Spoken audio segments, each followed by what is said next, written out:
श्री अकाल। प्यारे बच्चों, आज की क्लास में तुहाडा स्वागत है। जमात पहली विशा पंजाबी उप विशा आओ सुंदर लिखिए।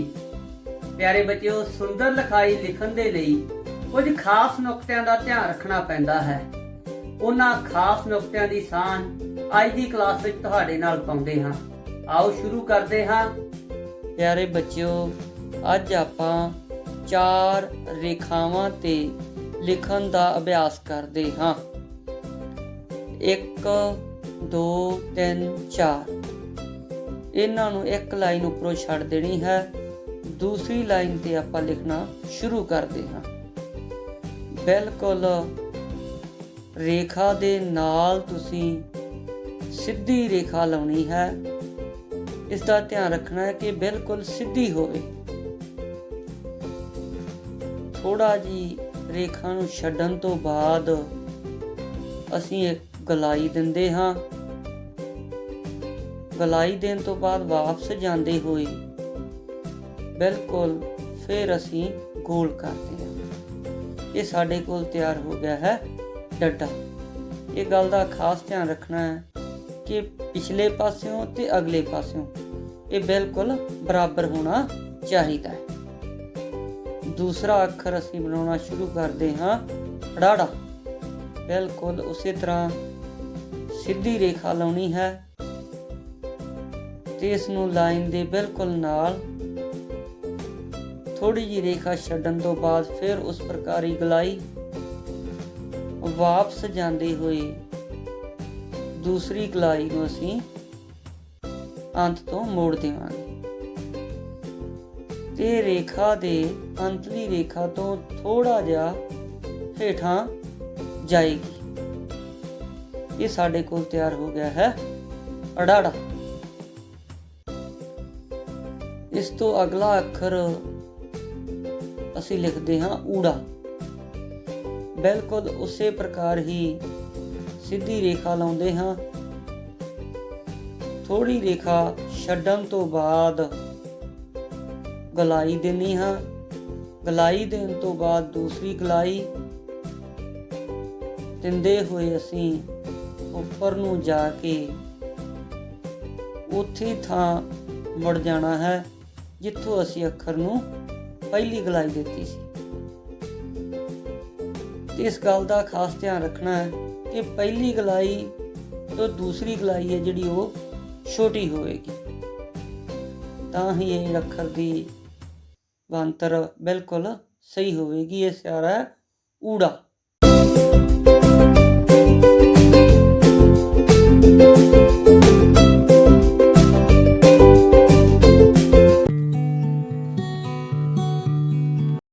ਪਿਆਰੇ ਵਿਦਿਆਰਥੀਓ, ਅੱਜ ਅਸੀਂ ਗਣਿਤ ਦੀ ਪਾਠ ਪੁਸਤਕ ਦੇ ਪੰਨਾ ਨੰਬਰ 41 ਦੇ ਸ਼ਾਬਦਿਕ ਸਵਾਲ ਹੱਲ ਕਰਾਂਗੇ। ਸਵਾਲ ਨੰਬਰ 1, ਹਰਜੋਤ ਕੋਲ ਇੱਕ ਪੈਨਸਿਲ ਹੈ। ਇੱਕ ਪੈਨਸਿਲ, ਹਾਂਜੀ ਬਿਲਕੁਲ ਠੀਕ, ਇੱਕ ਪੈਨਸਿਲ। ਉਸ ਨੂੰ ਬਲਜੀਤ ਨੇ ਇੱਕ ਪੈਨਸਿਲ ਹੋਰ ਦੇ ਦਿੱਤੀ। ਬਲਜੀਤ ਨੇ ਇੱਕ ਪੈਨਸਿਲ ਹੋਰ ਦੇ ਦਿੱਤੀ। ਇੱਕ ਪੈਨਸਿਲ ਹੋਰ, ਤੇ ਹੋਰ ਤੋਂ ਭਾਵ ਹੈ ਜੋੜ। ਹੁਣ ਹਰਜੋਤ ਕੋਲ ਕਿੰਨੀਆਂ ਪੈਨਸਲਾਂ ਹੋ ਗਈਆਂ? ਆਓ ਫਿਰ ਗਿਣੀਏ। 1 2, ਬਿਲਕੁਲ ਠੀਕ ਮੇਰੇ ਪਿਆਰੇ ਬੱਚਿਓ। ਕਿੰਨੀਆਂ ਪੈਨਸਲਾਂ? 2 ਪੈਨਸਲਾਂ। ਸਵਾਲ ਨੰਬਰ 2, ਹਰਜੋਤ ਕੋਲ 2 ਪੈਨਸਲਾਂ ਹਨ। 2 ਪੈਨਸਲਾਂ, 1 2, 2 ਪੈਨਸਲਾਂ, ਬਿਲਕੁਲ ਠੀਕ। ਉਸਨੂੰ 2 ਪੈਨਸਲਾਂ ਹੋਰ ਮਿਲ ਗਈਆਂ। 2 ਪੈਨਸਲਾਂ ਹੋਰ ਮਿਲ ਗਈਆਂ। 1 2, 2 ਪੈਨਸਲਾਂ ਹੋਰ ਮਿਲ ਗਈਆਂ, ਤੇ ਹੋਰ ਤੋਂ ਭਾਵ ਹੈ ਜੋੜ। ਉਸ ਕੋਲ ਹੁਣ ਕਿੰਨੀਆਂ ਪੈਨਸਲਾਂ ਹੋਣਗੀਆਂ? ਆਓ ਫਿਰ ਗਿਣਤੀ ਕਰੀਏ। 1 2 3 4, ਹਾਂਜੀ ਕਿੰਨੀਆਂ ਪੈਨਸਿਲਾਂ? 4 ਪੈਨਸਿਲਾਂ। ਸਵਾਲ ਨੰਬਰ 3, ਹਰਜੋਤ ਨੇ 4 ਪੈਨਸਿਲਾਂ ਵਿੱਚੋਂ 2 ਪੈਨਸਿਲਾਂ ਬਲਜੀਤ ਨੂੰ ਦੇ ਦਿੱਤੀਆਂ। ਹਰਜੋਤ ਕੋਲ ਸਨ 4 ਪੈਨਸਿਲਾਂ। 1 2 3 4 हाँ जी किनिया पेंसिलां 4 पेंसिलां 2 पेंसिलां बलजीत नूं दे दित्तियां 1 2 पेंसिलां बलजीत नूं दे दित्तियां हुण हरजोत कोल किनिया पेंसिलां रह गईयां जदों हरजोत ने अपनियां पेंसिलां विचों 2 पेंसिलां बलजीत नूं दे दित्तियां तां हरजोत कोल पेंसिलां दी गिनती घट गई ते घटन तो भाव है हाँ जी की भाव है घटाओ हुण हरजोत कोल किनिया पेंसिलां रह गईयां ते आओ फिर हरजोत कोल बाकी रहिंदी पेंसिलां दी गिनती करिए 1 2 बिल्कुल ठीक 2 पेंसिलां सवाल नंबर 4 बलजीत कोल 2 पेंसिलां सन बलजीत कोल 2 पेंसिलां सन 1 2 हाँ जी 2 पेंसिलां सन लक्की ने 3 पेंसिलां होर दे दित्तियां लक्की ने 3 पेंसिलां होर दे दित्तियां 1 2 3 पेंसिलां होर दे दित्तियां ते होर तो भाव है जोड़ हुण बलजीत कोल किनियां पेंसिलां हन आओ फिर गिणिए 1 2 3 4 5 किनियां पेंसिलां हो गईयां 5 पेंसिलां सवाल नंबर 5 बलजीत कोल 5 पेंसिलां सन 5 पेंसिलां 1 2 3 4 5 पेंसिलां हाँ जी उसने 2 पेंसिलां अमन नूं दे दित्तियां 2 पेंसिलां 1 2 पेंसिलां अमन नूं दे दित्तियां हुण बलजीत कोल किनियां पेंसिलां रह गईयां हाँ जी मेरे प्यारे बच्चों जदों बलजीत ने अपनियां पेंसिलां विचों 2 पेंसिलां अमन नूं दे दित्तियां ते बलजीत कोल पेंसिलां दी गिनती घट गई ते घटन तो भाव है घटाओ हुण बलजीत कोल किनियां पेंसिलां रह गईयां आओ फिर आपां गिनती करिए बलजीत कोल किनियां पेंसिलां बाकी रह गईयां 1 2 3 बिल्कुल ठीक 3 पेंसिलां हुण वारी है घर दे काम दी घर दे काम विच प्यारे बच्चों तुसी आज करवाए होए सारे शाब्दिक सवाल अपनी कापियां विच सोहणे सोहणे तरीके दे नाल करने हन धन्नवाद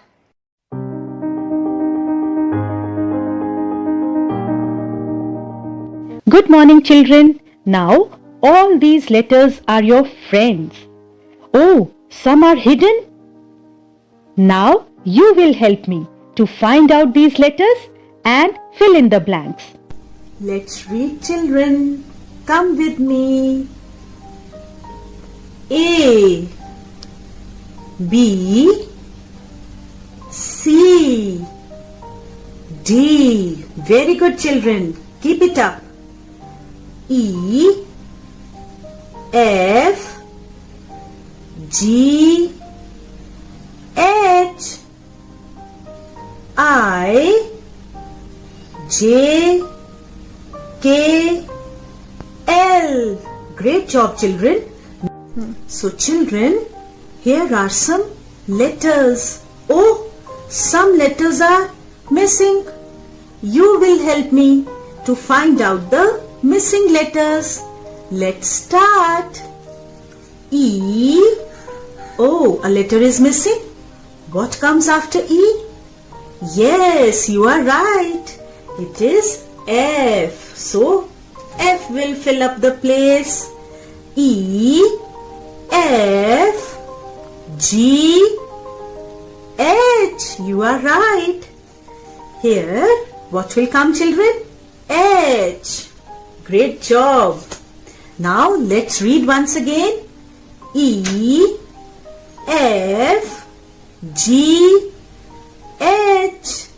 Okay. I. Oh, a letter is missing. Which letter will come here? Let's see. I, J. Yes, children, you are right. J will come here. I, J, K. Oh, again a letter is missing. So what will come? Let's read. I, J, K, L. Yes, you are right. L will come here. Let's read once again. E, F, G, H, I, J, K, L. We'll play once again. Children, I have another set for you. Let's see which letter will come. Oh, a letter is missing. So let's read the next letter. F. So which letter will come? You are confused? Let's read. A, B, C, D, E, F. Yes, children, you are right. E will come here. E. E, F. Oh, a letter is missing. Which letter will come? Let's see. E, F, G. Very good, children. Keep going. G, H. You have done. E, F, G, H. Oh, again a letter is missing. Which letter is missing, children? Let's see. E, F, G, H, I. Yes, I is missing. So here is the I. I, J. Which letter is missing? Yes, it's K. K, here it is. Let's read. I, J, K, L. Great job, children. You have done it. It's time for homework. Children, fill in the blanks. Do it in your notebook.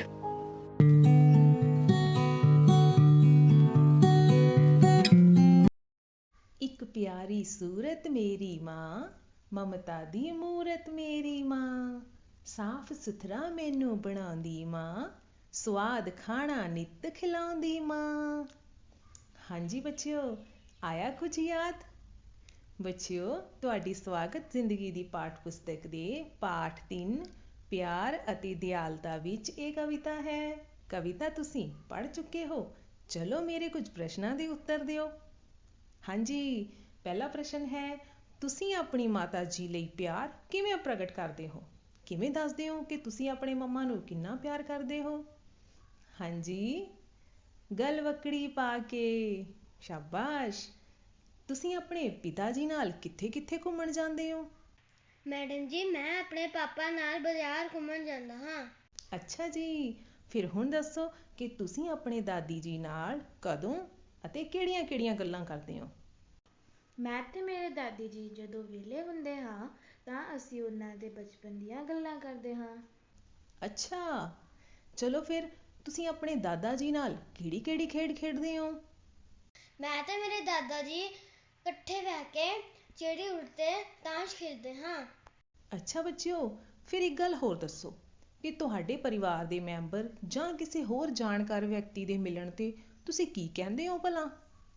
Sat Sri ਅਕਾਲ ਜੀ। ਸ਼ਾਬਾਸ਼ ਬੱਚਿਓ, ਤੁਸੀਂ ਮੇਰੇ ਸਾਰੇ ਪ੍ਰਸ਼ਨਾਂ ਦੇ ਉੱਤਰ ਦਿੱਤੇ। ਆਓ ਫਿਰ ਹੁਣ ਪੰਨਾ ਨੰਬਰ 14 ਤੇ ਇੱਕ ਗਤੀਵਿਧੀ ਕਰਦੇ ਹਾਂ। ਦੇਖੋ, ਤਸਵੀਰ ਵਿੱਚ ਪੀਲੇ ਰੰਗ ਦੇ ਗੋਲੇ ਬਣੇ ਹੋਏ ਹਨ, ਹੈ ਨਾ, ਬਿਲਕੁਲ ਲੱਡੂਆਂ ਵਰਗੇ। ਅਸੀਂ ਇਹਨਾਂ ਲੱਡੂਆਂ ਦੇ ਵਿੱਚ, ਇਹਨਾਂ ਪੀਲੇ ਰੰਗ ਦੇ ਗੋਲਿਆਂ ਦੇ ਵਿੱਚ ਲਿਖਣਾ ਹੈ ਕਿ ਸਾਡੇ ਘਰ ਵਿੱਚ ਹੋਰ ਕੌਣ-ਕੌਣ ਰਹਿੰਦਾ ਹੈ। ਆਓ ਫਿਰ ਲਿਖਦੇ ਹਾਂ। ਸਭ ਤੋਂ ਪਹਿਲਾਂ ਕਿਹਦਾ ਨਾਮ ਲਿਖੋਗੇ ਜੀ? ਹਾਂਜੀ, ਮੈਂ। ਸਭ ਤੋਂ ਪਹਿਲਾਂ ਮੈਂ। ਆਪਣਾ ਨਾਮ ਲਿਖੋ। ਹਾਂਜੀ, ਉਸ ਤੋਂ ਬਾਅਦ ਮਾਤਾ ਜੀ, ਹਾਂਜੀ, ਪਿਤਾ ਜੀ, ਹਾਂਜੀ, ਦਾਦਾ ਜੀ, ਹਾਂਜੀ, ਦਾਦੀ ਜੀ, ਸ਼ਾਬਾਸ਼। ਹੋਰ ਦੱਸੋ? ਚਾਚਾ ਜੀ, ਹੋਰ? ਚਾਚੀ ਜੀ, ਹੋਰ?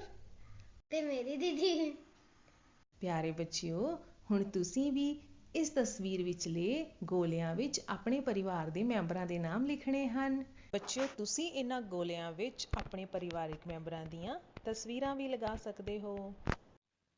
ਪਿਆਰੇ ਬੱਚਿਓ, ਸਤਿ ਸ਼੍ਰੀ ਅਕਾਲ। ਅੱਜ ਦੀ ਆਨਲਾਈਨ ਕਲਾਸ ਵਿੱਚ ਤੁਹਾਡਾ ਸਾਰਿਆਂ ਦਾ ਬਹੁਤ-ਬਹੁਤ ਸਵਾਗਤ ਹੈ। ਬੱਚਿਓ, ਹੁਣ ਤੱਕ ਤੁਸੀਂ ਟਿੱਪੀ ਲਗਾਖਰ ਵਾਲੇ ਪਾਠ ਨੂੰ ਚੰਗੀ ਤਰ੍ਹਾਂ ਪੜ੍ਹ ਕੇ ਸਮਝ ਲਿਆ ਹੋਵੇਗਾ। ਅੱਜ ਅਸੀਂ ਇਸੇ ਪਾਠ ਵਿੱਚੋਂ ਪੰਨਾ ਨੰਬਰ 26 ਤੋਂ ਪ੍ਰਸ਼ਨ ਨੰਬਰ 3 ਟਿੱਪੀ ਲਗਾਖਰ ਵਾਲੇ ਸ਼ਬਦਾਂ ਦਾ ਲਿਖ ਕੇ ਉਚਾਰਨ ਕਰਾਂਗੇ। आओ फिर शुरू करिए। अंब अंब, रंग रंग, हंस हंस। अगला शब्द देखो बच्चों, झंडा झंडा। हाँ जी बच्चों, दसो केड़ा शब्द है? झंडा। हाँ जी बिल्कुल ठीक, झंडा।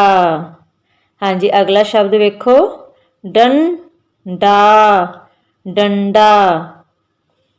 अगला शब्द पंछी पंछी। अगला शब्द मंजी मंजी। हाँ जी बच्चे दसो केड़ा शब्द मैं दस्या तुहानू हुण? मंजी। हाँ जी बिल्कुल ठीक। अगे वेखो, घंटी घंटी। अगला शब्द जंगल जंगल। अगला शब्द अंगूर अंगूर। हाँ जी बच्चों केड़ा शब्द दस्या तुहानू हुण? अंगूर। हाँ जी बिल्कुल ठीक है बच्चों, अंगूर। हाँ जी अगे शब्द वेखो, पिंजरा पिंजरा। अगला शब्द लूंबड़ी लूंबड़ी। अगला शब्द घुंघरू घुंघरू। हाँ जी बच्चों की शब्द है? घुंघरू। हाँ जी ठीक। अगला शब्द पंगूड़ा पंगूड़ा। प्यारे बच्चों, ਹੁਣ ਤੁਹਾਡੇ ਲਈ ਘਰ ਦਾ ਕੰਮ। ਬੱਚਿਓ, ਅੱਜ ਅਸੀਂ ਜੋ ਟਿੱਪੀ ਲਗਾਖਰ ਵਾਲੇ ਸ਼ਬਦ ਪੜ੍ਹੇ ਹਨ, ਤੁਸੀਂ ਆਪਣੀ ਕਿਤਾਬ ਦੇ ਪੰਨਾ ਨੰਬਰ 26 ਤੇ ਪ੍ਰਸ਼ਨ ਨੰਬਰ 3 ਦੇ ਥੱਲੇ ਇਸ ਨੂੰ ਸੁੰਦਰ ਲਿਖਾਈ ਦੇ ਵਿੱਚ ਲਿਖਣਾ ਹੈ ਅਤੇ ਇਹਨਾਂ ਦਾ ਉਚਾਰਨ ਕਰਨਾ ਹੈ। ਧੰਨਵਾਦ। ਸਤਿ ਸ੍ਰੀ ਅਕਾਲ। ਆਪਾਂ ਕਰ ਰਹੇ ਹਾਂ ਜਮਾਤ ਦੂਜੀ ਵਿਸ਼ਾ ਗਣਿਤ। ਗਣਿਤ ਦੀ ਪੁਸਤਕ ਦਾ ਪੇਜ ਨੰਬਰ 42 ਉੱਪਰ ਵਰਕਸ਼ੀਟ ਦੇ 5 ਤੋਂ 9 ਤੱਕ ਸਵਾਲ। ਬੱਚਿਓ, ਇਸ ਦੇ ਪਹਿਲੇ 4 ਸਵਾਲ ਵਰਕਸ਼ੀਟ ਤੇ ਆਪਾਂ ਕਰ ਚੁੱਕੇ ਹਾਂ। ਸੋ 5ਵੇਂ ਸਵਾਲ ਤੋਂ ਸ਼ੁਰੂ ਕਰਦੇ ਹਾਂ। ਸਿੱਧੀ ਗਿਣਤੀ ਲਿਖੋ। ਸਿੱਧੀ ਗਿਣਤੀ ਤੁਸੀਂ ਪਹਿਲਾਂ ਕਰ ਵੀ ਚੁੱਕੇ ਹੋ। ਇਹ ਵਰਕਸ਼ੀਟ ਦੇ ਅੰਦਰ ਤੁਸੀਂ ਦੇਖ ਰਹੇ ਹੋ 75 ਤੋਂ ਸਿੱਧੀ ਗਿਣਤੀ ਲਿਖਣੀ ਸ਼ੁਰੂ ਕਰਨੀ ਹੈ। ਸੋ 75 ਤੋਂ ਅੱਗੇ 76 77 78 79 80 81 82 ਅਤੇ 83। ਇਸ ਤਰੀਕੇ ਨਾਲ ਤੁਸੀਂ ਸਿੱਧੀ ਗਿਣਤੀ ਲਿਖਣੀ ਹੈ। ਉਸ ਤੋਂ ਅਗਲੇ 2 ਸਵਾਲਾਂ ਵਿੱਚ 80 ਤੋਂ ਸ਼ੁਰੂ ਹੁੰਦੀ ਹੈ, ਉਸ ਤੋਂ ਅਗਲੇ ਸਵਾਲ ਵਿੱਚ 99 ਤੋਂ ਸ਼ੁਰੂ ਹੁੰਦੀ ਹੈ। ਸੋ ਸਿੱਧੀ ਗਿਣਤੀ ਨੂੰ ਤੁਸੀਂ ਲਿਖਣਾ ਹੈ। ਉਸ ਤੋਂ ਅੱਗੇ ਹੈ ਬੱਚਿਓ ਪੁੱਠੀ ਜਾਂ ਉਲਟੀ ਗਿਣਤੀ ਲਿਖੋ। ਪੁੱਠੀ ਗਿਣਤੀ ਜਾਂ ਉਲਟੀ ਗਿਣਤੀ 6ਵੇਂ ਸਵਾਲ ਵਿੱਚ ਦੇਖੋ, ਇੱਥੋਂ 95 ਤੋਂ ਸ਼ੁਰੂ ਕਰਨੀ ਹੈ ਔਰ 95 ਤੋਂ ਲਿਖਦੇ ਹੋਏ ਆਪਾਂ 95 ਤੋਂ ਠੀਕ ਪਹਿਲਾਂ ਕੀ ਆਉਂਦਾ ਹੈ? 94 94 ਤੋਂ ਠੀਕ ਪਹਿਲਾਂ ਆਉਂਦਾ ਹੈ 93 93 ਤੋਂ ਠੀਕ ਪਹਿਲਾਂ ਆਉਂਦਾ ਹੈ 92 92 ਤੋਂ ਠੀਕ ਪਹਿਲਾਂ ਆਉਂਦਾ ਹੈ 91 91 ਤੋਂ ਠੀਕ ਪਹਿਲਾਂ ਆਉਂਦਾ ਹੈ 90 90 ਤੋਂ ਠੀਕ ਪਹਿਲਾਂ ਆਉਂਦਾ ਹੈ 99 99 ਤੋਂ ਠੀਕ ਪਹਿਲਾਂ ਆਉਂਦਾ ਹੈ 88 ਅਤੇ 88 ਤੋਂ ਠੀਕ ਪਹਿਲਾਂ ਆਉਂਦਾ ਹੈ 87। ਸੋ ਇਸ ਤਰੀਕੇ ਨਾਲ ਆਪਾਂ ਇਸ ਪੁੱਠੀ ਗਿਣਤੀ ਨੂੰ ਉਲਟੀ ਗਿਣਤੀ ਨੂੰ ਕਰਨਾ ਹੈ। ਹੇਠਾਂ ਦਿੱਤੇ 2 ਸਵਾਲ ਬੱਚੋ ਤੁਸੀਂ ਆਪਣੇ ਆਪ ਕਰਨੇ ਹਨ। 63 ਤੋਂ ਸ਼ੁਰੂ ਕਰਨੀ ਹੈ ਪੁੱਠੀ ਗਿਣਤੀ ਅਤੇ 77 ਤੋਂ ਲਿਖਣੀ ਸ਼ੁਰੂ ਕਰਨੀ ਹੈ। ਉਸ ਤੋਂ ਅਗਲਾ ਸਵਾਲ 7ਵਾਂ ਸਵਾਲ ਹੈ ਬੱਚਿਓ, ਦੇਖ ਰਹੇ ਹੋ ਤੁਸੀਂ, ਸੰਖਿਆ ਨੂੰ ਵਿਸਤ੍ਰਿਤ ਰੂਪ ਵਿੱਚ ਲਿਖੋ। ਸੋ ਸੰਖਿਆ ਨੂੰ ਵਿਸਤ੍ਰਿਤ ਰੂਪ ਵਿੱਚ ਲਿਖਦੇ ਹਾਂ। 7ਵਾਂ ਸਵਾਲ, ਆਪਣੇ ਕੋਲੇ ਦਿੱਤੀਆਂ ਹੋਈਆਂ ਸੰਖਿਆਵਾਂ ਤੁਸੀਂ ਦੇਖ ਰਹੇ ਹੋ, ਜਿਸ ਤਰ੍ਹਾਂ ਇਹ ਹੈ 93। ਅਗਰ ਬੱਚਿਓ ਇਸ ਨੂੰ ਦੇਖੀਏ ਬੋਲਣ ਦੇ ਅਨੁਸਾਰ ਹੀ ਇਹ ਲਿਖਿਆ ਵੀ ਜਾ ਸਕਦਾ ਹੈ। 93 ਦਾ ਮਤਲਬ 90 3 93। ਦੂਸਰਾ ਤਰੀਕਾ, ਜਿਸ ਤਰ੍ਹਾਂ 99 ਦਿੱਤਾ ਹੋਇਆ ਹੈ, 99 ਦੇ ਵਿੱਚ ਇਕਾਈ ਦਾ ਅੰਕ ਨੂੰ ਇੱਧਰ ਲਿਖਦੇ ਹਾਂ 9, ਦਹਾਈ ਦਾ ਅੰਕ ਹੈ 8। 8 ਦਹਾਈਆਂ ਦਾ ਮਤਲਬ ਹੁੰਦਾ ਹੈ ਬੱਚਿਓ 80। ਇਸ ਤਰੀਕੇ ਨਾਲ ਤੁਸੀਂ ਇਹਨਾਂ ਸਵਾਲਾਂ ਨੂੰ ਕਰਨਾ ਹੈ, ਸੰਖਿਆ ਨੂੰ ਵਿਸਤ੍ਰਿਤ ਰੂਪ ਵਿੱਚ ਲਿਖਣਾ ਹੈ। ਅਗਲਾ ਸਵਾਲ ਹੈ ਬੱਚਿਓ 8ਵਾਂ, ਸੰਖਿਆ ਬਣਾਓ। ਸੰਖਿਆ ਇੱਥੇ ਦਿੱਤੀਆਂ ਹੋਈਆਂ ਸੰਖਿਆ ਵਿਸਤ੍ਰਿਤ ਰੂਪ ਵਿੱਚ ਹੈ। 90 4 90 4 94, 80 8 88। ਇਸ ਤਰੀਕੇ ਨਾਲ ਬੱਚਿਓ ਇਹਨਾਂ ਦੀਆਂ ਸੰਖਿਆਵਾਂ ਬਣਾਉਣੀਆਂ ਹਨ। ਉਸ ਤੋਂ ਅਗਲਾ ਹੈ 9ਵਾਂ ਸਵਾਲ, ਵੱਧਦੇ ਕ੍ਰਮ ਵਿੱਚ ਲਿਖੋ। ਇਸ ਦੇ 2 ਸਵਾਲ ਦਿੱਤੇ ਹੋਏ ਹਨ, ਇੱਕ ਸਵਾਲ ਆਪਾਂ ਹੁਣੇ ਕਰਦੇ ਹਾਂ। ਵੱਧਦੇ ਕ੍ਰਮ ਵਿੱਚ ਲਿਖਣ ਵਾਸਤੇ ਆਪਾਂ ਨੂੰ ਸਭ ਤੋਂ ਪਹਿਲਾਂ ਛੋਟੀ ਤੋਂ ਛੋਟੀ ਸੰਖਿਆ ਦਾ ਪਤਾ ਹੋਣਾ ਲਾਜ਼ਮੀ ਹੈ। ਛੋਟੀ ਸੰਖਿਆ ਤੋਂ ਵੱਡੀ ਸੰਖਿਆ ਵੱਲ ਜਾਣਾ ਹੀ ਵੱਧਦਾ ਕ੍ਰਮ ਹੈ। ਸੋ ਬੱਚਿਓ ਆਪਾਂ ਇਸ ਦੇ ਵਿੱਚ ਸਭ ਤੋਂ ਪਹਿਲਾਂ ਦਹਾਈ ਦੇ ਅੰਕਾਂ ਨੂੰ ਦੇਖਾਂਗੇ। ਦਹਾਈ ਦਾ ਅੰਕ ਸਭ ਤੋਂ ਛੋਟਾ ਹੈ 7। ਇਸ ਦਾ ਮਤਲਬ 70 9 79 ਸੰਖਿਆ ਸਭ ਤੋਂ ਛੋਟੀ ਹੈ। 7 ਤੋਂ ਬਾਅਦ ਅਗਲਾ ਦਹਾਈ ਦਾ ਅੰਕ ਵੱਡਾ ਹੁੰਦਾ ਹੈ 8। 8 2 ਸੰਖਿਆਵਾਂ ਵਿੱਚ ਹੈ। ਸੋ ਇਸ ਲਈ ਆਪਾਂ ਇਕਾਈ ਦਾ ਅੰਕ ਦੇਖਾਂਗੇ। ਇਕਾਈ ਦਾ ਅੰਕ 80 ਦੇ ਵਿੱਚ 0 ਹੈ, 86 ਦੇ ਵਿੱਚ 6 ਹੈ। ਇਸ ਲਈ 80 ਜਿਹੜੀ ਸੰਖਿਆ ਹੈ ਉਹ ਛੋਟੀ ਹੈ 86 ਨਾਲੋਂ। 79 ਤੋਂ ਅਗਲੀ ਸੰਖਿਆ 80 ਆ ਗਈ। ਉਸ ਤੋਂ ਅਗਲੀ ਸੰਖਿਆ ਆਪਾਂ ਲੱਭ ਚੁੱਕੇ ਹਾਂ 86। ਠੀਕ ਹੈ, 0 ਤੋਂ 6 ਵੱਡਾ ਹੈ। ਉਸ ਤੋਂ ਬਾਅਦ ਬਚੀਆਂ ਹੋਈਆਂ 2 ਸੰਖਿਆਵਾਂ ਵਿੱਚ ਦਹਾਈ ਦੇ ਅੰਕ ਬਰਾਬਰ ਹਨ। ਦਹਾਈ ਦੇ ਅੰਕ ਤੋਂ ਬਾਅਦ ਇਕਾਈ ਦਾ ਅੰਕ ਜਿਸ ਸੰਖਿਆ ਵਿੱਚ ਛੋਟਾ ਹੈ ਉਹ ਪਹਿਲਾਂ ਲਿਖੀ ਜਾਊਗੀ। 93 ਵਿੱਚ ਜਿਹੜਾ 3 ਹੈ ਬੱਚਿਓ ਇਹ ਛੋਟਾ ਹੈ। 93 ਸੰਖਿਆ ਆਪਾਂ ਪਹਿਲਾਂ ਲਿਖਾਂਗੇ ਔਰ 99 ਦੇ ਵਿੱਚ 9 ਵੱਡਾ ਹੈ, ਇਸ ਕਰਕੇ 99 ਜਿਹੜਾ ਹੈ ਉਹ ਆਪਾਂ ਬਾਅਦ ਵਿੱਚ ਲਿਖਾਂਗੇ। ਇਹ ਸੰਖਿਆ ਕ੍ਰਮ ਜਿਹੜਾ ਤੁਸੀਂ ਦੇਖ ਰਹੇ ਹੋ ਇਹ ਵੱਧਦੇ ਕ੍ਰਮ ਵਿੱਚ ਸੰਖਿਆਵਾਂ ਨੂੰ ਲਿਖਿਆ ਹੈ। ਸਭ ਤੋਂ ਛੋਟੀ 79 ਹੈ, ਸਭ ਤੋਂ ਵੱਡੀ 99 ਹੈ। ਸੋ ਅਗਲੇ ਕੰਮ ਨਾਲ ਵਰਕਸ਼ੀਟ ਦੇ ਅਗਲੇ ਭਾਗ ਤੇ ਫਿਰ ਮਿਲਾਂਗੇ। ਥੈਂਕ ਯੂ, ਧੰਨਵਾਦ।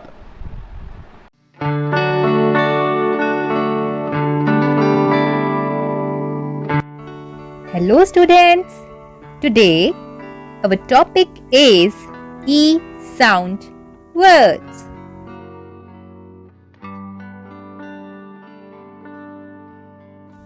And we are going to make words with ending sound U. So let's start.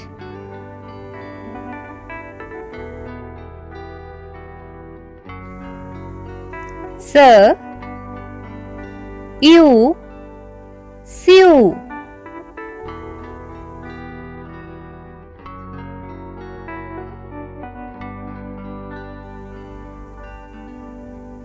D, you, dew.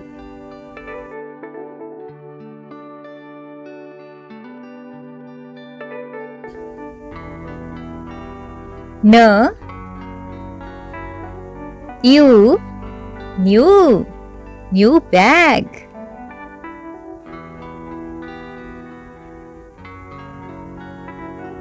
F, you, few candies.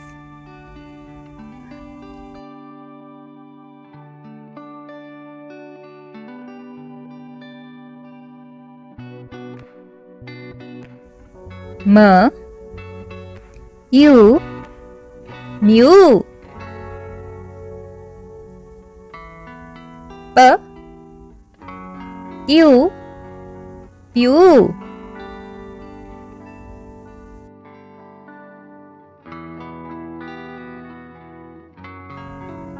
Let's revise. Sir, you, sew.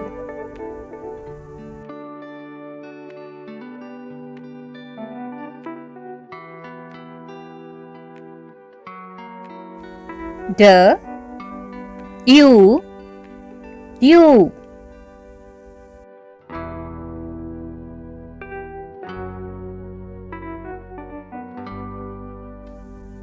N, U, new bag.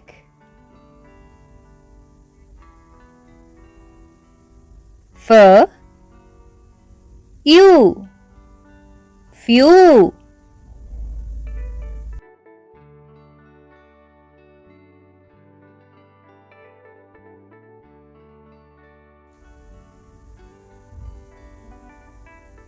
M, U, mew. P, U, pew.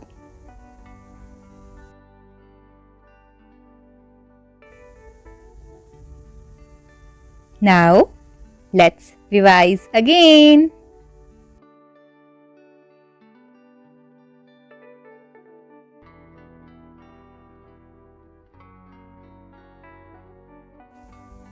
New, sew,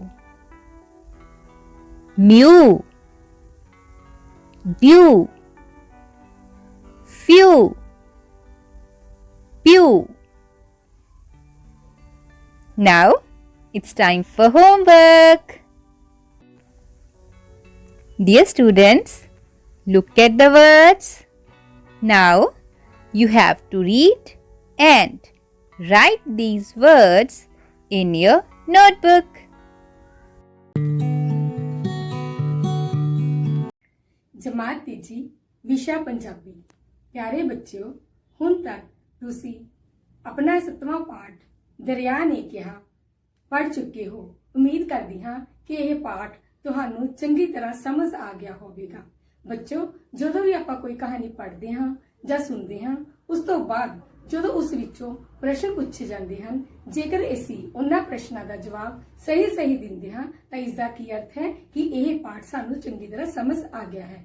ਤੇ ਆਓ ਹੁਣ ਦੇਖਦੇ ਹਾਂ ਅੱਜ ਦੇ ਕੁਝ ਮੌਖਿਕ ਪ੍ਰਸ਼ਨ ਤੇ ਨਾਲ ਹੀ ਦੇਖਦੇ ਹਾਂ ਕਿ ਇਹ ਪਾਠ ਤੁਹਾਨੂੰ ਕਿੰਨਾ ਸਮਝ ਆਇਆ। ਹਾਂਜੀ ਬੱਚੋ, ਪਹਿਲਾ ਸਕਰੀਨ ਤੇ ਪਹਿਲਾ ਪ੍ਰਸ਼ਨ ਹੈ, ਲੱਕੜਾ ਕੱਟਣ ਵਾਲੇ ਨੂੰ ਕੀ ਕਿਹਾ ਜਾਂਦਾ ਹੈ? ਹਾਂਜੀ ਦੱਸੋ। ਸ਼ਾਬਾਸ਼, ਵੈਰੀ ਗੁੱਡ। ਲੱਕੜਾਂ ਕੱਟਣ ਵਾਲੇ ਨੂੰ ਲੱਕੜਹਾਰਾ ਕਹਿੰਦੇ ਹਨ। ਠੀਕ ਹੈ, ਵੈਰੀ ਗੁੱਡ, ਬਹੁਤ ਵਧੀਆ। ਪ੍ਰਸ਼ਨ 2, ਪਾਠ ਵਿੱਚ ਲੱਕੜਹਾਰੇ ਦਾ ਕੀ ਨਾਮ ਹੈ? ਹਾਂਜੀ ਤੁਹਾਨੂੰ ਪਤਾ ਹੈ, ਸਾਰਿਆਂ ਨੂੰ, ਮੈਨੂੰ ਪਤਾ ਹੈ, ਤੁਸੀਂ ਪਾਠ ਪੜ੍ਹਿਆ ਵੀ ਹੈ ਨਾ। ਬਿਰਖੂ, ਤੁਸੀਂ ਤਸਵੀਰ ਵੀ ਪਹਿਚਾਨ ਲਈ ਹੈ। ਲੱਕੜਹਾਰੇ ਦਾ ਨਾਮ ਬਿਰਖੂ ਹੈ। ਪ੍ਰਸ਼ਨ 3, ਬਿਰਖੂ ਦੀ ਕੁਹਾੜੀ ਹੱਥੋਂ ਛੁੱਟ ਕੇ ਕਿੱਥੇ ਜਾ ਡਿੱਗੀ? ਦੱਸੋ ਬੱਚੋ, ਕਿੱਥੇ ਡਿੱਗੀ ਸੀ? ਸ਼ਾਬਾਸ਼, ਬਿਰਖੂ ਦੀ ਕੁਹਾੜੀ ਹੱਥੋਂ ਛੁੱਟ ਕੇ ਦਰਿਆ ਵਿੱਚ ਡਿੱਗੀ, ਹੈ ਨਾ। ਸ਼ਾਬਾਸ਼। ਪ੍ਰਸ਼ਨ 4, ਕਿਹੜੀਆਂ ਕੁਹਾੜੀਆਂ ਚਮਕ ਰਹੀਆਂ ਸਨ? ਹਾਂਜੀ ਵੈਰੀ ਗੁੱਡ, ਦੱਸੋ। ਸ਼ਾਬਾਸ਼। ਹਾਂਜੀ, ਸੋਨੇ ਦੀ ਅਤੇ ਚਾਂਦੀ ਦੀ। ਸੋਨੇ ਤੇ ਚਾਂਦੀ ਦੇ ਗਹਿਣੇ ਵੀ ਬਣਦੇ ਹਨ, ਹੈ ਨਾ। ਸ਼ਾਬਾਸ਼, ਵੈਰੀ ਗੁੱਡ। ਪ੍ਰਸ਼ਨ 5, ਬਿਰਖੂ ਦੀ ਕੁਹਾੜੀ ਕਿਹੜੀ ਸੀ? ਹਾਂਜੀ ਦੱਸੋ, ਬਿਰਖੂ ਦੀ ਕਿਹੜੀ ਕੁਹਾੜੀ ਸੀ? ਸ਼ਾਬਾਸ਼, ਬਿਰਖੂ ਦੀ ਕੁਹਾੜੀ ਲੋਹੇ ਦੀ ਸੀ, ਕਿਉਂਕਿ ਉਹ ਵਿਚਾਰਾ ਗਰੀਬ ਸੀ, ਸੋਨੇ ਚਾਂਦੀ ਦੀ ਤਾਂ ਲੈ ਵੀ ਨਹੀਂ ਸਕਦਾ ਸੀ। ਪ੍ਰਸ਼ਨ 6, ਜੰਗਲ ਸਾਨੂੰ ਕੀ ਦਿੰਦੇ ਹਨ? ਹਾਂਜੀ, ਸਭ ਨੂੰ ਪਤਾ ਜੰਗਲਾਂ ਤੋਂ ਸਾਨੂੰ ਕੀ ਮਿਲਦਾ ਹੈ।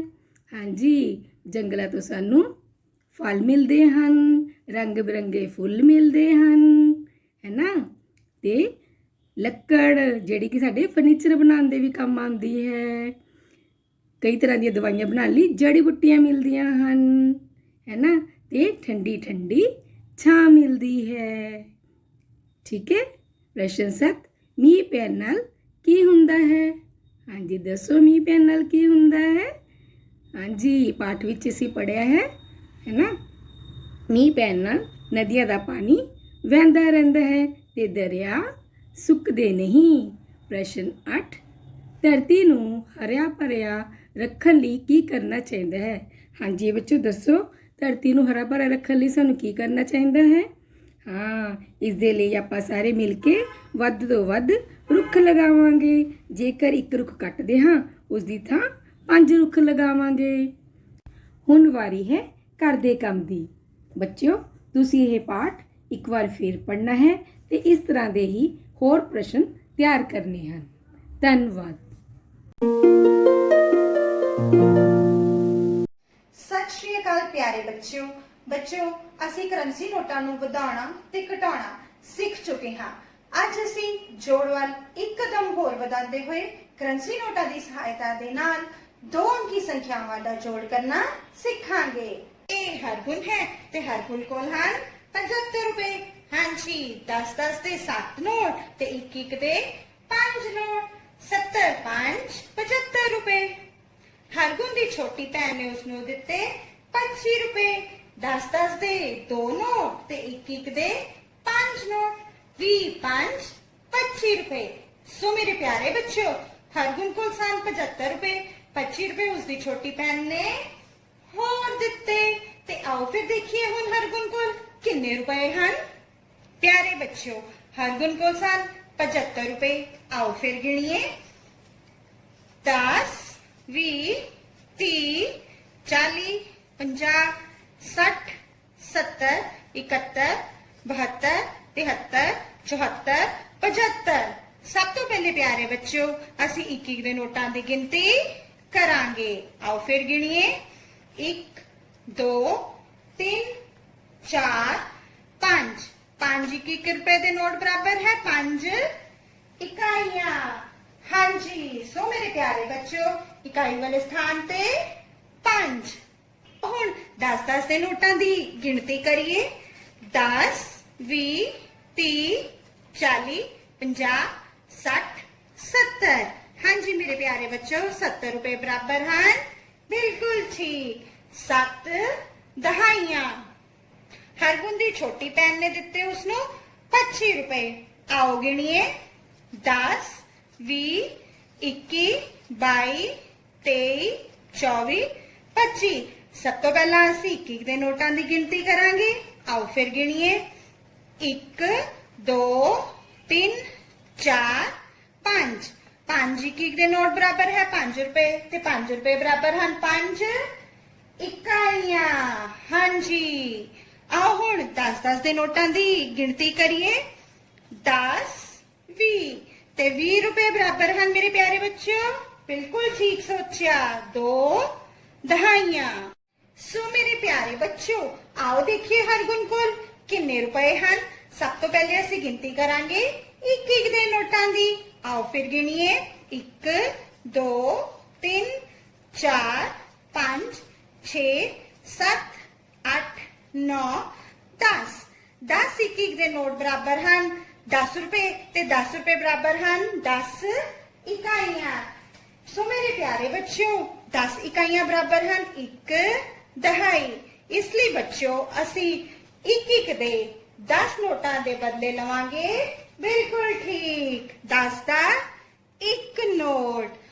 ਹੁਣ ਸਾਡੇ ਕੋਲ ਇਕਾਈ ਵਾਲੇ ਸਥਾਨ ਤੇ ਕੋਈ ਵੀ ਨੋਟ ਨਹੀਂ ਹੈ, ਸੋ ਇਕਾਈ ਦਾ ਅੰਕ 0 ਅਤੇ ਦਹਾਈ ਇਸ ਸਥਾਨ ਤੇ। ਹਾਂਜੀ, ਆਓ ਹੁਣ 10-10 ਦੇ ਨੋਟਾਂ ਦੀ ਗਿਣਤੀ ਕਰੀਏ।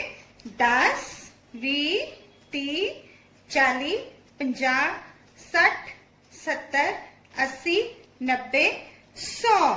ਹਾਂਜੀ, 100 ਬਰਾਬਰ ਹੈ 10 ਦਹਾਈਆਂ ਤੇ 10 ਦਹਾਈਆਂ ਬਰਾਬਰ ਹੈ 1 ਸੈਂਕੜਾ।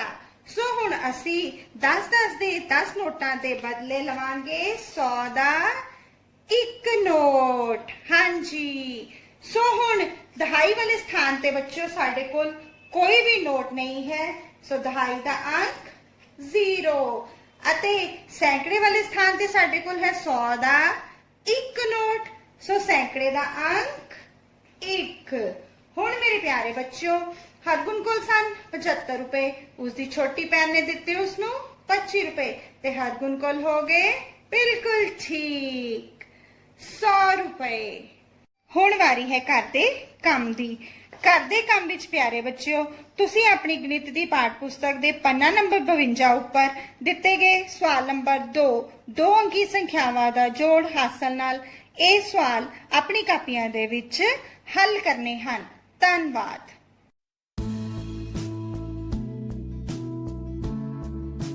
Hello kids, today I have an interesting activity for you. We will make a list of items you will carry for a picnic. Open your books at page number 23. See what is written here. Jump, skip, jog and run in the park. Oh, what fun! Jump, skip, jog and run in the park. Oh, what fun! In the park. Oh, what fun! Tell me, what do we use for skipping? Skipping rope. So we will carry skipping rope.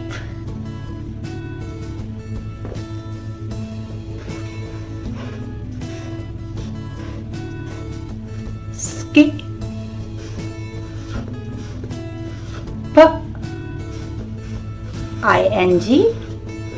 ing, skipping.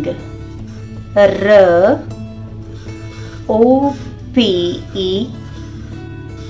rope, skipping rope. We will also carry some snacks, fruits, biscuits, boiled rice, curd. Fruits, F-R-U-I-T-S, fruits. Bis, B-I-S, bis, C-U-I-T-S, biscuits. B-O-I-L, boil, E-D, it, boiled. R-I-C-E, ice, rice, boiled rice. C-U-R-D, curd. Let's put them in the basket one by one. Fruits, biscuits, boiled rice and curd. I have prepared sandwiches for you. I will also carry them. Sandwich,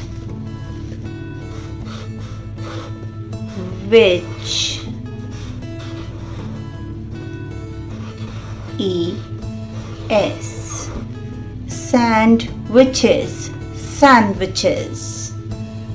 Now we will carry some paper plates and some spoons.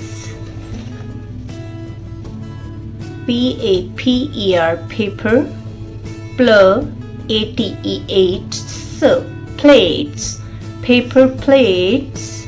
Here is spoons, spoons.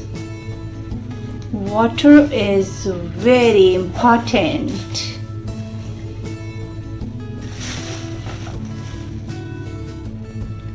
W-A-T-E-R, water. I think we must carry an umbrella. U-M-B-R-E, double L-A, umbrella. Yes, a mat is also important. What else? I also want to carry a football. Let's check what we have written in a list. Skipping rope, fruits, biscuits, boiled rice, curd, sandwiches, paper plates, spoons, water, umbrella, mat, football. Now we are ready for a picnic. It's time for homework. Add 3 more items in this list you will carry for a picnic. Bye bye. See you soon. ਪਿਆਰੇ ਬੱਚਿਓ, ਅੱਜ ਆਪਾਂ ਪਾਠ 7ਵਾਂ ਪੜਾਂਗੇ ਜਿਸ ਦਾ ਨਾਂ ਹੈ ਜੰਤੂ ਇੱਕ ਜਾਣ ਪਹਿਚਾਣ। ਬੱਚਿਓ, ਅੱਜ ਆਪਾਂ ਪਾਠ ਵਿਚਲੀਆਂ ਗੱਲਾਂ ਬਾਤਾਂ ਰਾਹੀਂ ਬਹੁਤ ਸਾਰੇ ਜੰਤੂਆਂ ਬਾਰੇ ਜਾਣਾਂਗੇ। ਆਓ ਫਿਰ ਪਾਠ ਪੜ੍ਹਦੇ ਹਾਂ। ਦੀਪੀ ਅਤੇ ਉਸ ਦੀ ਛੋਟੀ ਭੈਣ ਗੋਗੀ ਆਪਣੀ ਨਾਨੀ ਕੋਲ ਆਈਆਂ ਹੋਈਆਂ ਸਨ। ਨਾਨੀ ਉਹਨਾਂ ਨੂੰ ਕਹਾਣੀ ਸੁਣਾ ਰਹੀ ਸੀ। ਅਚਾਨਕ ਉੱਚੀ ਆਵਾਜ਼ ਸੁਣ ਕੇ ਗੋਗੀ ਡਰ ਗਈ। ਇਹ ਕੀ ਹੈ? ਨਾਨੀ ਨੇ ਆਖਿਆ, ਆ ਵਿਖਾਵਾਂ ਪੁੱਤ, ਇਹ ਗਾਂ ਹੈ ਧੀਏ। ਇਹਨੇ ਨੂੰ ਸਾਰੇ ਜਾਨਵਰ ਬੋਲਣ ਲੱਗੇ। ਇਹ ਕਿਉਂ ਬੋਲ ਰਹੇ ਨੇ? ਬੇਟਾ, ਇਹਨਾਂ ਨੂੰ ਭੁੱਖ ਲੱਗੀ ਹੈ।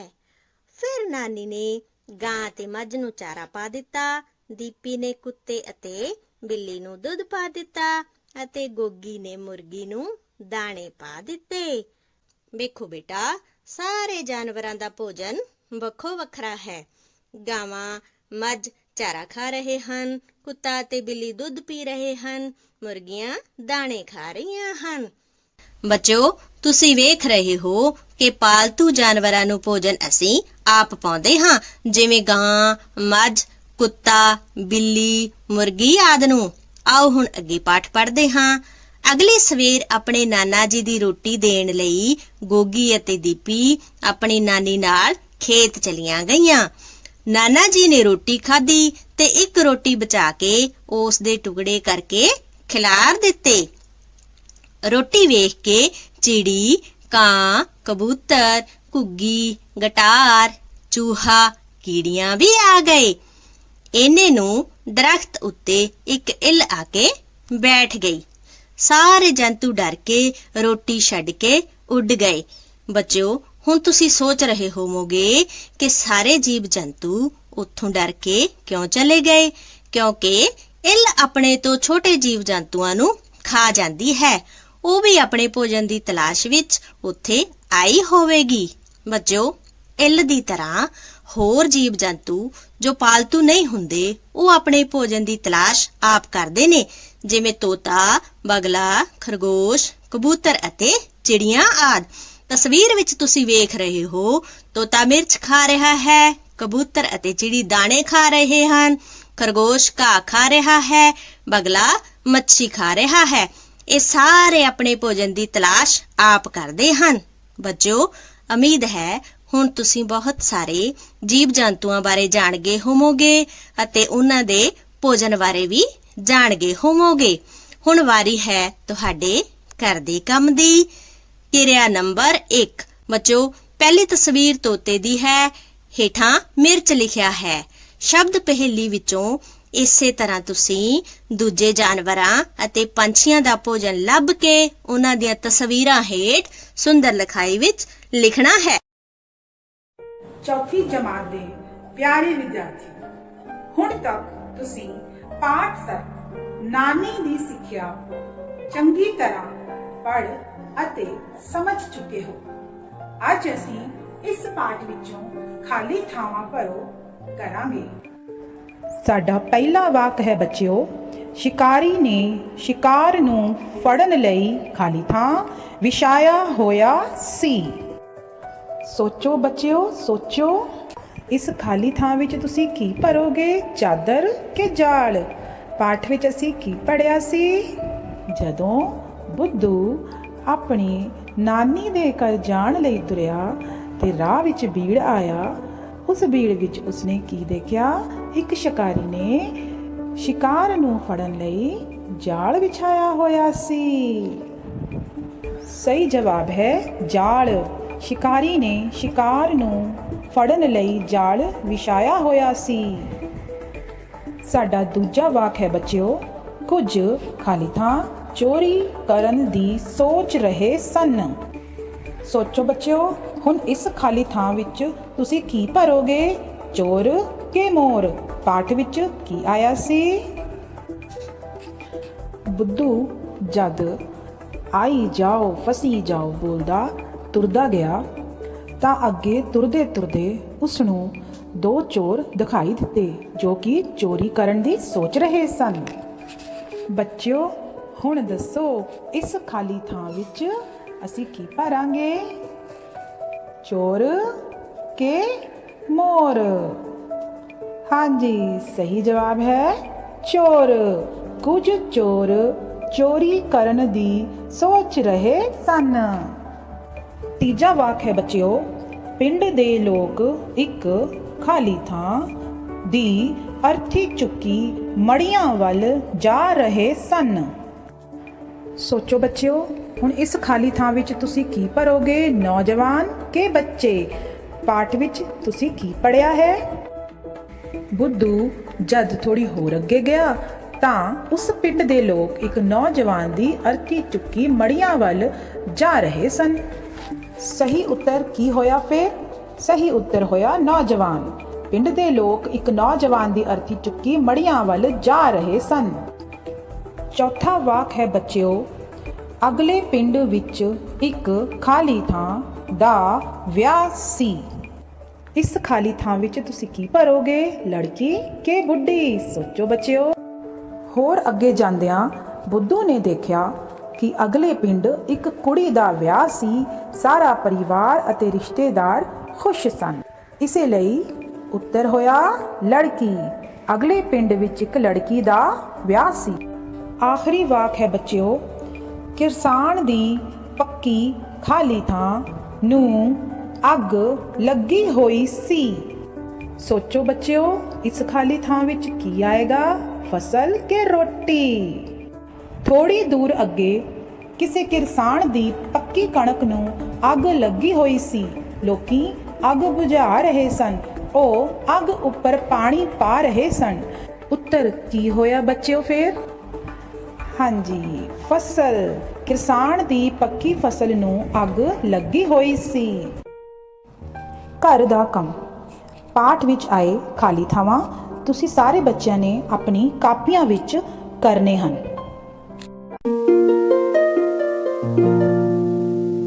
ਸਤਿ ਸ਼੍ਰੀ ਅਕਾਲ ਪਿਆਰੇ ਬੱਚਿਓ, ਤੁਸੀਂ ਹੁਣ ਤੱਕ ਜੋੜ ਅਤੇ ਘਟਾਓ ਕਰਨੀ ਨਾਲ ਉਸ ਦੀ ਪੜਤਾਲ ਕਰਨੀ ਵੀ ਚੰਗੀ ਤਰ੍ਹਾਂ ਸਿੱਖ ਚੁੱਕੇ ਹੋ। ਜੋੜ ਦੇ ਸਵਾਲਾਂ ਵਿੱਚ ਬੱਚਿਓ ਤੁਸੀਂ ਸਟਾਰ ਵਾਲੇ ਸਥਾਨ ਤੇ ਸੰਖਿਆ ਭਰਨੀ ਵੀ ਚੰਗੀ ਤਰ੍ਹਾਂ ਸਿੱਖ ਚੁੱਕੇ ਹੋ।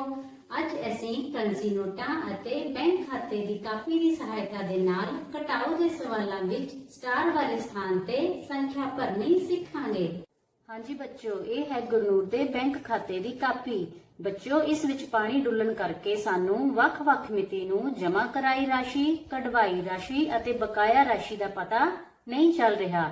ਬੱਚਿਓ ਦੇਖੋ, 4 ਜੁਲਾਈ 2020 ਨੂੰ ਗੁਰਨੂਰ ਦੇ ਖਾਤੇ ਵਿੱਚ 7200 ਕੁਝ ਰੁਪਏ ਦੀ ਰਾਸ਼ੀ ਸੀ। ਅਸੀਂ ਲੈ ਲੈਨੇ ਹਾਂ 7000, 2 ਸੈਂਕੜੇ, ਦਹਾਈ ਸਥਾਨ ਬੱਚਿਓ ਸਾਨੂੰ ਪਤਾ ਨਹੀਂ ਚੱਲ ਰਿਹਾ ਤਾਂ ਅਸੀਂ ਸਟਾਰ ਰੱਖਾਂਗੇ ਤੇ 1 ਇਕਾਈ। ਕਢਵਾਈ ਰਾਸ਼ੀ ਵਿੱਚ ਬੱਚਿਓ 1000 ਅੰਕ ਸਾਨੂੰ ਦਿਖਾਈ ਨਹੀਂ ਦੇ ਰਿਹਾ ਤੇ ਅਸੀਂ ਕੋਈ ਕਰੰਸੀ ਨੋਟ ਨਹੀਂ ਲਵਾਂਗੇ। 123 ਰੁਪਏ ਸਾਨੂੰ ਪਤਾ ਗੁਰਨੂਰ ਨੇ ਕਢਵਾ ਲਏ ਹਨ ਤਾਂ ਅਸੀਂ ਲਵਾਂਗੇ ਬੱਚਿਓ 1-1 ਦੇ 3 ਨੋਟ ਭਾਵ 3 ਇਕਾਈਆਂ, 10-10 ਦੇ 2 ਨੋਟ ਭਾਵ 2 ਦਹਾਈਆਂ, 100 ਰੁਪਏ ਦਾ 1 ਨੋਟ ਭਾਵ 1 ਸੈਂਕੜਾ। 1000 ਸਥਾਨ ਸਾਨੂੰ ਪਤਾ ਨਹੀਂ ਹੈ ਬੱਚਿਓ ਤਾਂ ਅਸੀਂ ਸਟਾਰ ਰੱਖਾਂਗੇ। ਤਾਂ ਬੱਚਿਓ, ਇਹ ਰਾਸ਼ੀ ਕਢਵਾਉਣ ਤੋਂ ਬਾਅਦ ਸਾਨੂੰ ਕੀ ਪਤਾ ਲੱਗ ਰਿਹਾ ਹੈ? ਬੈਂਕ ਖਾਤੇ ਵਿੱਚ 3000 ਕੁਝ ਰੁਪਏ ਦੀ ਬਕਾਇਆ ਰਾਸ਼ੀ ਸਾਨੂੰ ਦਿਖ ਰਹੀ ਹੈ ਤਾਂ ਅਸੀਂ ਲਵਾਂਗੇ ਬੱਚਿਓ 1000, 2000, 3000। 1000 ਦੇ 3 ਨੋਟ ਅਸੀਂ ਰੱਖਾਂਗੇ 1000 ਦੇ ਸਥਾਨ ਤੇ ਇੱਧਰ ਵੀ ਆਪਣੇ ਕੋ 1000 ਸਥਾਨ ਤੇ ਆ ਜਾਵੇਗਾ 3। ਸੈਂਕੜੇ ਸਥਾਨ ਤੇ ਬੱਚਿਓ ਸਾਨੂੰ ਕੋਈ ਸੰਖਿਆ ਨਜ਼ਰ ਨਹੀਂ ਆ ਰਹੀ, ਇਸ ਲਈ ਅਸੀਂ ਸੈਂਕੜੇ ਸਥਾਨ ਤੇ ਕੋਈ ਕਰੰਸੀ ਨੋਟ ਨਹੀਂ ਲਵਾਂਗੇ। ਤਾਂ ਬੱਚਿਓ ਇੱਥੇ ਅਸੀਂ ਸਟਾਰ ਰੱਖਦੇ ਹਾਂ। ਦਹਾਈ ਸਥਾਨ ਤੇ ਬੱਚਿਓ ਇੱਥੇ ਸਾਨੂੰ ਨਜ਼ਰ ਆ ਰਹੀਆਂ ਹਨ 5 ਦਹਾਈਆਂ, ਤਾਂ ਅਸੀਂ ਲੈ ਲੈਂਦੇ ਹਾਂ 10, 20, 30, 40, 50। 10 ਦੇ 5 ਨੋਟ ਭਾਵ 5 ਦਹਾਈਆਂ, ਤਾਂ ਇੱਧਰ ਅਸੀਂ ਰੱਖਾਂਗੇ 5। ਕਾਪੀ ਦੇ ਅਨੁਸਾਰ ਬੱਚਿਓ ਇੱਥੇ ਆਪਣੇ ਕੋਲ ਹਨ 8 ਇਕਾਈਆਂ, ਤਾਂ ਅਸੀਂ ਲੈ ਲੈਂਦੇ ਹਾਂ 1, 2, 3, 4, 5, 6, 7, 8। 1 ਰੁਪਏ ਦੇ 8 ਨੋਟ ਭਾਵ 8 ਇਕਾਈਆਂ, ਤਾਂ ਇੱਥੇ ਇਕਾਈ ਸਥਾਨ ਤੇ ਬੱਚਿਓ ਅਸੀਂ ਲਵਾਂਗੇ 8। ਬੱਚਿਓ ਤੁਸੀਂ ਘਟਾਓ ਦੀ ਪੜਤਾਲ ਵਿੱਚ ਪਹਿਲਾਂ ਸਿੱਖ ਚੁੱਕੇ ਹੋ ਕਿ ਜਦੋਂ ਅਸੀਂ ਅੰਤਰ ਵਿੱਚ ਛੋਟੀ ਸੰਖਿਆ ਨੂੰ ਜੋੜਦੇ ਹਾਂ ਤਾਂ ਪ੍ਰਾਪਤ ਉੱਤਰ ਵੱਡੀ ਸੰਖਿਆ ਹੋਵੇਗੀ। ਇਸੇ ਨੂੰ ਹੀ ਵਰਤਦੇ ਹੋਏ ਬੱਚਿਓ ਅਸੀਂ ਪਤਾ ਕਰਾਂਗੇ ਕਿ ਬੈਂਕ ਦੀ ਕਾਪੀ ਵਿੱਚ ਜਿਸ ਰਾਸ਼ੀ ਵਿੱਚੋਂ ਇਹ ਰਕਮ ਕਢਵਾਈ ਗਈ ਸੀ ਉਹ ਰਾਸ਼ੀ ਕਿੰਨੀ ਹੈ, ਤੇ ਇਸ ਦੇ ਨਾਲ ਨਾਲ ਹੀ ਅਸੀਂ ਪਤਾ ਕਰਦੇ ਹਾਂ ਕਿ ਬਕਾਇਆ ਰਾਸ਼ੀ ਵੀ ਕਿੰਨੀ ਹੈ। ਤੇ ਚਲੋ ਪਤਾ ਕਰਦੇ ਹਾਂ। ਤਾਂ ਬੱਚਿਓ ਹੁਣ ਅਸੀਂ ਗਿਣਦੇ ਹਾਂ ਇਕਾਈ ਸਥਾਨ ਦੇ ਕਰੰਸੀ ਨੋਟ। 1, 2, 3, 4, 5, 6, 7, 8, 9, 10। 10 1 11। ਬੱਚਿਓ 1 ਦੇ 10 ਨੋਟਾਂ ਦੇ ਬਦਲੇ ਮੈਂ ਲੈ ਲੈਂਦੀ ਹਾਂ 10 ਰੁਪਏ ਦਾ ਇੱਕ ਨੋਟ, ਕਿਉਂਕਿ 10 ਇਕਾਈਆਂ ਬਰਾਬਰ ਹੁੰਦਾ ਹੈ 1 ਦਹਾਈ। ਤੇ ਇਹ 10 ਦਾ ਨੋਟ ਅਸੀਂ ਰੱਖ ਦਿੰਦੇ ਹਾਂ ਦਹਾਈ ਸਥਾਨ ਤੇ ਇੱਧਰ ਆਪਣੇ ਕੋਲ ਆ ਜਾਵੇਗਾ 1। ਹੁਣ ਬੱਚਿਓ ਆਪਣੇ ਕੋਲ 1 ਰੁਪਏ ਦਾ ਹੈ ਇੱਕ ਨੋਟ, ਇਸ ਨੂੰ ਅਸੀਂ ਰੱਖਦੇ ਹਾਂ ਇਕਾਈ ਸਥਾਨ ਤੇ, ਇੱਧਰ ਵੀ ਆਪਣੇ ਕੋਲ 1 ਹੈ। ਹੁਣ ਬੱਚਿਓ ਅਸੀਂ ਗਿਣਦੇ ਹਾਂ ਦਹਾਈ ਸਥਾਨ ਦੇ ਕਰੰਸੀ ਨੋਟ। 10, 20, 30, 40, 50, 60, 70, 80। ਹੁਣ ਆਪਣੇ ਕੋਲ ਹਨ ਬੱਚਿਓ 80 ਰੁਪਏ। 80 ਰੁਪਏ ਭਾਵ 8 ਦਹਾਈਆਂ, ਤਾਂ ਇੱਥੇ ਅਸੀਂ ਲਿਖਾਂਗੇ 8। ਹੁਣ ਬੱਚਿਓ ਆਪਣੇ ਕੋਲ ਹੈ ਸੈਂਕੜੇ ਸਥਾਨ ਤੇ 100 ਰੁਪਏ ਦਾ ਇੱਕ ਨੋਟ। ਇੱਕ ਨੋਟ ਭਾਵ ਇੱਕ ਸੈਂਕੜਾ, ਪਰ ਉੱਤਰ ਅਨੁਸਾਰ ਬੱਚਿਓ ਆਪਣੇ ਕੋਲ ਹੋਣੇ ਚਾਹੀਦੇ ਹਨ 2 ਸੈਂਕੜੇ, ਤਾਂ ਅਸੀਂ ਲੈ ਲੈਂਦੇ ਹਾਂ 100 ਰੁਪਏ ਦਾ ਇੱਕ ਹੋਰ ਨੋਟ। ਤਾਂ ਬੱਚਿਓ ਅਸੀਂ 100 ਰੁਪਏ ਦੇ ਕਿੰਨੇ ਨੋਟ ਹੋਰ ਲਏ? 1। ਤਾਂ ਇੱਥੇ ਆਪਣੇ ਕੋਲ ਸੈਂਕੜੇ ਸਥਾਨ ਤੇ ਆ ਜਾਵੇਗਾ 1। ਹੁਣ ਬੱਚਿਓ ਅਸੀਂ ਗਿਣਦੇ ਹਾਂ 1000 ਦੇ ਸਥਾਨ ਦੇ ਕਰੰਸੀ ਨੋਟ।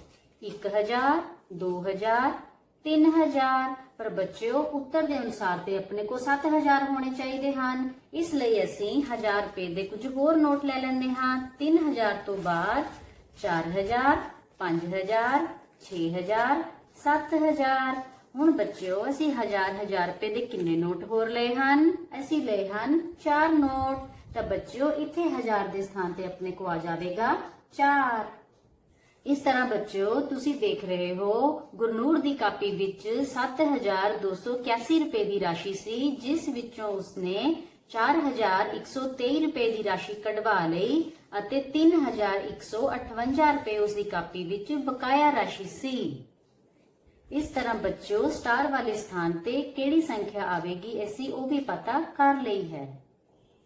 ਅੱਜ ਦੇ ਘਰ ਦੇ ਕੰਮ ਵਿੱਚ ਬੱਚਿਓ ਤੁਸੀਂ ਅਭਿਆਸ 2.2 ਦੇ ਬਾਕੀ ਸਵਾਲ ਹੱਲ ਕਰਨੇ ਹਨ। ਜਿਸ ਤਰ੍ਹਾਂ ਅਸੀਂ ਜੀ ਸਵਾਲ ਨੂੰ ਹੱਲ ਕੀਤਾ ਹੈ ਤੇ ਤੁਸੀਂ ਸਟਾਰ ਵਾਲੀ ਸੰਖਿਆ ਵੀ ਪਤਾ ਕਰ ਲੈਣੀ ਹੈ। Thank you.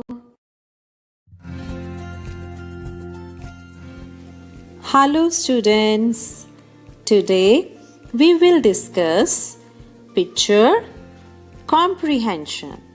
Okay students, this is the picture which is given at page number 20 in your English book.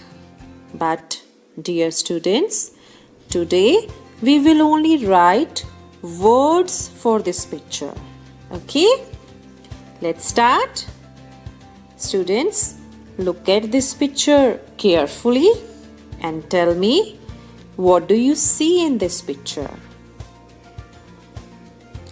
Look here, 2 stalls, 2 stalls. Okay.